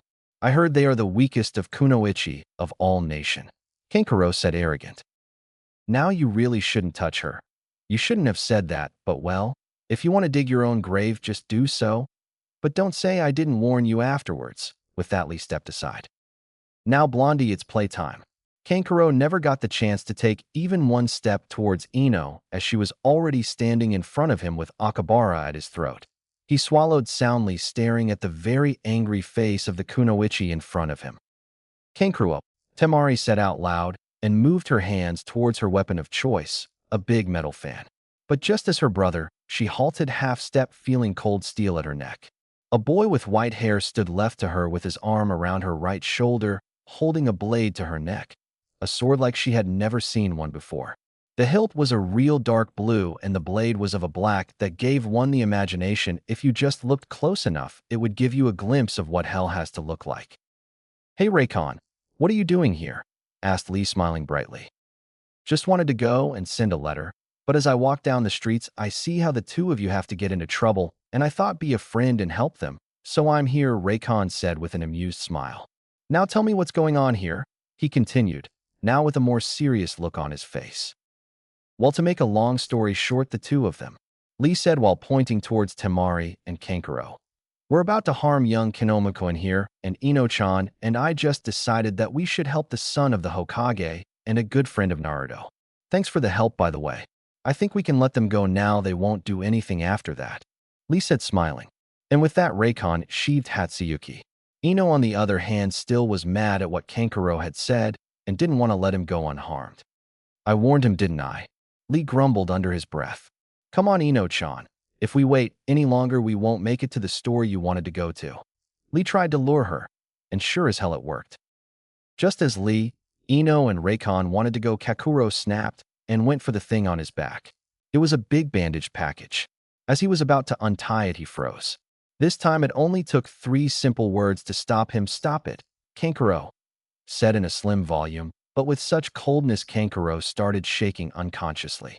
He knew the voice and looked up a tree next to the street they stood on, as did Temari, Raikon, Lee, and Ino. There was a boy with red hair and a big bottle-like thing on his back standing headfirst on a branch. You are a disgrace to our village. If I catch you doing such a thing again, I will kill you myself, the boy said with his voice void of every emotion but bloodthirst. Jigara was the only thing Kaknuro could say out loud. Now, who's going to kill his teammates over a little argument? We are all a little stressed out, so keep cool and relax some, buddy. You can kill all you want during the exam. On the branch where the red-haired boy stood, a new figure appeared. He wore a simple black suit, black boots, and had blonde hair. Temari was terrified. No one ever talked to Gaara like that, and lived to tell the tale. In mere moments, this boy would be crushed under tons of sand, and no one would be able to help him or recognize him afterwards. There it was, a spike in Gaara's chakra. He was really going to kill him. She was about to scream for the boy to run for his life, but at this moment, 3 other chakra spikes emerged. You are not the only one with a burden placed upon you, you know? The 3 of us have heard of your story, and if you would listen to us, we might have a solution for you, Raikon said with a straight face but an assuring voice. Temari, Kankuro, let's go. And with that, Gaara walked away, followed by his siblings and teammates. After some steps, he stopped, turned around slightly, and asked, The 3 of you, what's your name? Rock Lee. Rosuto Raikon. Uzumaki Naruto. A homicidal grin appeared on Gaara's face. I'll love to slaughter the 3 of you during this exam. And a dark but silent chuckle escaped him. Only Temari and Kankuro could hear, and both gulped, already praying for this three poor souls. And with that they left to search for their hotel, leaving behind one scared little boy. One almost peeing herself out of fear, pink-haired little good-for-nothing fangirl, on blonde girl with a lot of questions in her mind, and three boys with raised eyebrows questioning themselves whether the reports they received were from one of the days this red-haired boy was to something to kill someone, or if he just had a bad day. The little boy called Kanoamaru soon shook of his fear of these mean people and asked in a way only children could, "Nissan, what are you doing wearing such silly clothes?" "Well, tonight I'm going to eat with a real lady in a real expansive restaurant, and for such occasions one wears such an outfit. Believe me when I tell, in some years you love to wear these things as they are really cool and the girls just into such things. You know, a good restaurant, candlelight, some music, and good company." Naruto explained. "Huh," was Konohamaru's only reply. "So you're going on a date?" Naruto nodded. "Why not just tell me like that? I'm only 7 years old, for hell's sake. Now tell me, is she pretty?" Konohamaru asked with a big grin planted on his face. Naruto had to laugh real hard at this kind of childishness. "Well, yeah, she is one of the most beautiful girls I know, and I've known her for a long time now." "So you finally asked Hinata out? I wondered when the two of you would come around at last," said Ino with a hint of sarcasm, but an encouraging smile. "Well, I'm sorry we are not as fast as you and Lee. Wow, already going shopping together and buying that kind of things," Naruto said with a smile that split his face in two, holding up something that looked suspiciously like a negligee of some sorts. Ino had a shocked look on her face for some moments before she tugged the cloth out of Naruto's hand, bonked him on the head, while saying, "Who allowed you to look through my bags? Come on, Lee, we are leaving." The whole time Lee had blushed and mumbled that it wasn't his idea to go into such a shop. Reikon almost broke down laughing at this whole exchange. After Lee and Ino left, Naruto made his way onwards to Hinata while Reikon moved on towards the post with Konohamaru asking him about the Chunin exams they mentioned. All of them forgot about the pink-haired girl standing alone on the streets. She still was too mortified from the rendezvous with the Sand Shinobi to register anything, and so she didn't notice the big dog who marked his territory on her feet, nor the bird who answered the call of nature on her shoulder. Hinata stood with her back to the door of her room. She just entered it, and her heart was pounding like mad. This day would take number one of her best days ever for a whole lot of time. Precisely at 7, Naruto arrived at the Hyuga estate telling the guard he wanted to see her. The guard told the boy to go and get the heiress, and not 5 minutes later Hinata and Naruto stood in front of each other. In her opinion, he looked real nice in that suit. "Wow, you look gorgeous, Hinata-chan," he had told her. She had to blush even now as she thought of it. He offered her his arm and led her through Konoha into a restaurant called Kitsune no Haru, Spring of the Fox. She had heard of this one. The people said it was one of the most awful restaurants in Konoha. Only about 10 people went eating in here. The other people said that these people were the wrong to hang out with. Why would Naruto go into a place like this with her? She asked herself. Even from the outside, it looked not like a place you would like to go into, to say it nicely. The moment they entered, she changed her opinion entirely. The whole restaurant was in a lovely, warm red. The tables and chairs of a blessed white with very pale, green tablecloths which contrasted a lot with the red walls, but at the same time gave you the imagination you would sit in a meadow surrounded by roses. The windows were overhung with red sheets, so no one could look into it. They were greeted and guided to their table. As they were eating, a woman entered the saloon looking around until she saw Naruto and Hinata and started to come over. It was a beautiful woman with black, curly hair, a slim figure, and kind eyes, wearing a long-sleeved black dress. She welcomed them with a smile, and suddenly Naruto stood up and embraced her shortly before letting go, sitting again and introducing the two girls to each other. Hinata learnt that the woman, who was called Sayuri, was the owner of the restaurant and that Naruto knew her from a little town in Mizuno-kuni, something about saving her life and sending her to Konoha and start living her dream, opening a restaurant. Hinata had asked her why the people said this was an awful place when it was so nice in truth. "Well, my dear, who doesn't like Naruto, and what he is in their minds is most of the time reluctant just because of the name, and who doesn't care about the name keeps away because Naruto is co-partner of the restaurant. The people who eat here like Naruto and know what burden he carries, for that they get excellent food for a good price, and the few people who eat here leave enough of a profit for me to live from. Sayuri told her with a smile. After they ate up and said goodbye, they left for a walk in the park. Naruto bought ice cream for them, and they talked a lot about nothing special, enjoying each other's company. They sat on a bench until the sun had set. Then Naruto told her he had a surprise for her, and that she should follow him. They walked towards a training ground they sometimes used, through the forest surrounding it, and in the direction of the mountain range where the Hokage monument was upon. They entered a cave through a little brushwood that looked like one could not get through on the first look, but if you just walked on the brushwork, opened to more of a gateway. Before they entered, though, Naruto told her to close her eyes. Hinata did as told, and the two moved on until Naruto signaled her to stop. He told her to open her eyes, and she did just that, almost forgetting to breathe for the next minute. A silent wow was all she could say. The cave was located where the stone did not reach very high into the sky. It led to a hole in the mountain with its opening towards the sky. It was no big area, just about 15 meters in diameter. On the other side of the cave there stood a big, beautiful willow. To the right of it was a small lake taking 1/3 of the cave, which was fed by a small waterfall. The meadow was full of flowers. But the most gorgeous part was the hell lot of fireflies that enlightened the whole cave. This, Hinata-chan, is my most favorite place in Konohagakure. Before I left, I often used to come here to avoid everything and everyone for a while. Here was one of the few places where I could be just myself. Naruto explained with a small smile. Hinata could feel how he was at peace at the moment. She didn't know why, but she felt secure herself in this place. The two of them just sat there, watching the fireflies and how the moon rose above the cave. After a while, Hinata began to shiver, so Naruto took off his jacket and hung it over her shoulders. As she turned to thank him, their faces were suddenly just a few centimeters apart. They looked into each other's eyes, losing themselves within what each of them thought of as beautiful. Their lips touched, slightly at first, then with a bit more vigor. Their breath shaking.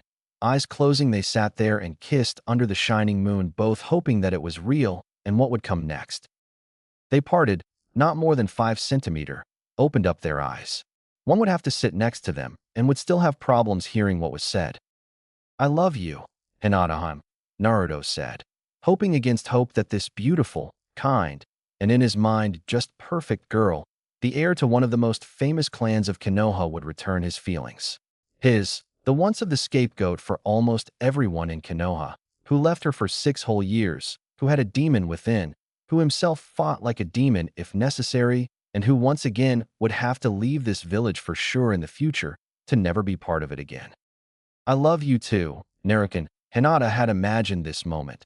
She had dreamed about it, thought about how wonderful of a moment it would when her Naruto-kun said these 3 magical words that would interlace their paths forever. But nothing could even come close to this moment that achieved the highest degree of perfection in her mind. That one moment she had waited for ever since Naruto left 6 years ago. The two shared another kiss before they snuggled up and watched the moon, relishing the moment. It was almost midnight when they decided to go, as Hinata had to be home soon. On the whole way to the compound, they held hands and stood silent, as no words needed to be said. As they reached the park again, they saw someone they didn't expect, and who could turn this wonderful day to a nice day with a bad ending. Not one to just turn away from problems, Naruto walked on, pulling his now girlfriend a bit, who had absolutely no desire for a talk with her father right now. "Good evening, Hayashi-sama," Naruto said, bowing slightly. "Niji," he continued with mere indifference. "Good evening, Tusan and Niji and Isen," Hinata said, not loud, but clear. Her father had changed in the last weeks. She did not know the reason why, and she not really cared, as he was not as cold as he used to be, and she liked that. She now even had a small hope that he could not be totally against the relationship of her and Naruto. "Niji, please take my daughter back to the estate and wait in my workroom, as I'll need to talk with her," Hayashi said, not with anger, but not happy either. Niji bowed, and with an "Hi, Hayashi-sama," he and Hinata left. "Now, before you say anything, Uzumaki-san, please let me ask you a question. Or should I say Kazuma-sama?" Hayashi smiled slightly, just deactivating his Byakugan from checking their surroundings. Naruto only raised an eyebrow, knowing exactly what was coming, as he had been asked this question 2 times already. "How many and what stories have you heard about the 4 friends of the Flash?" Hayashi asked.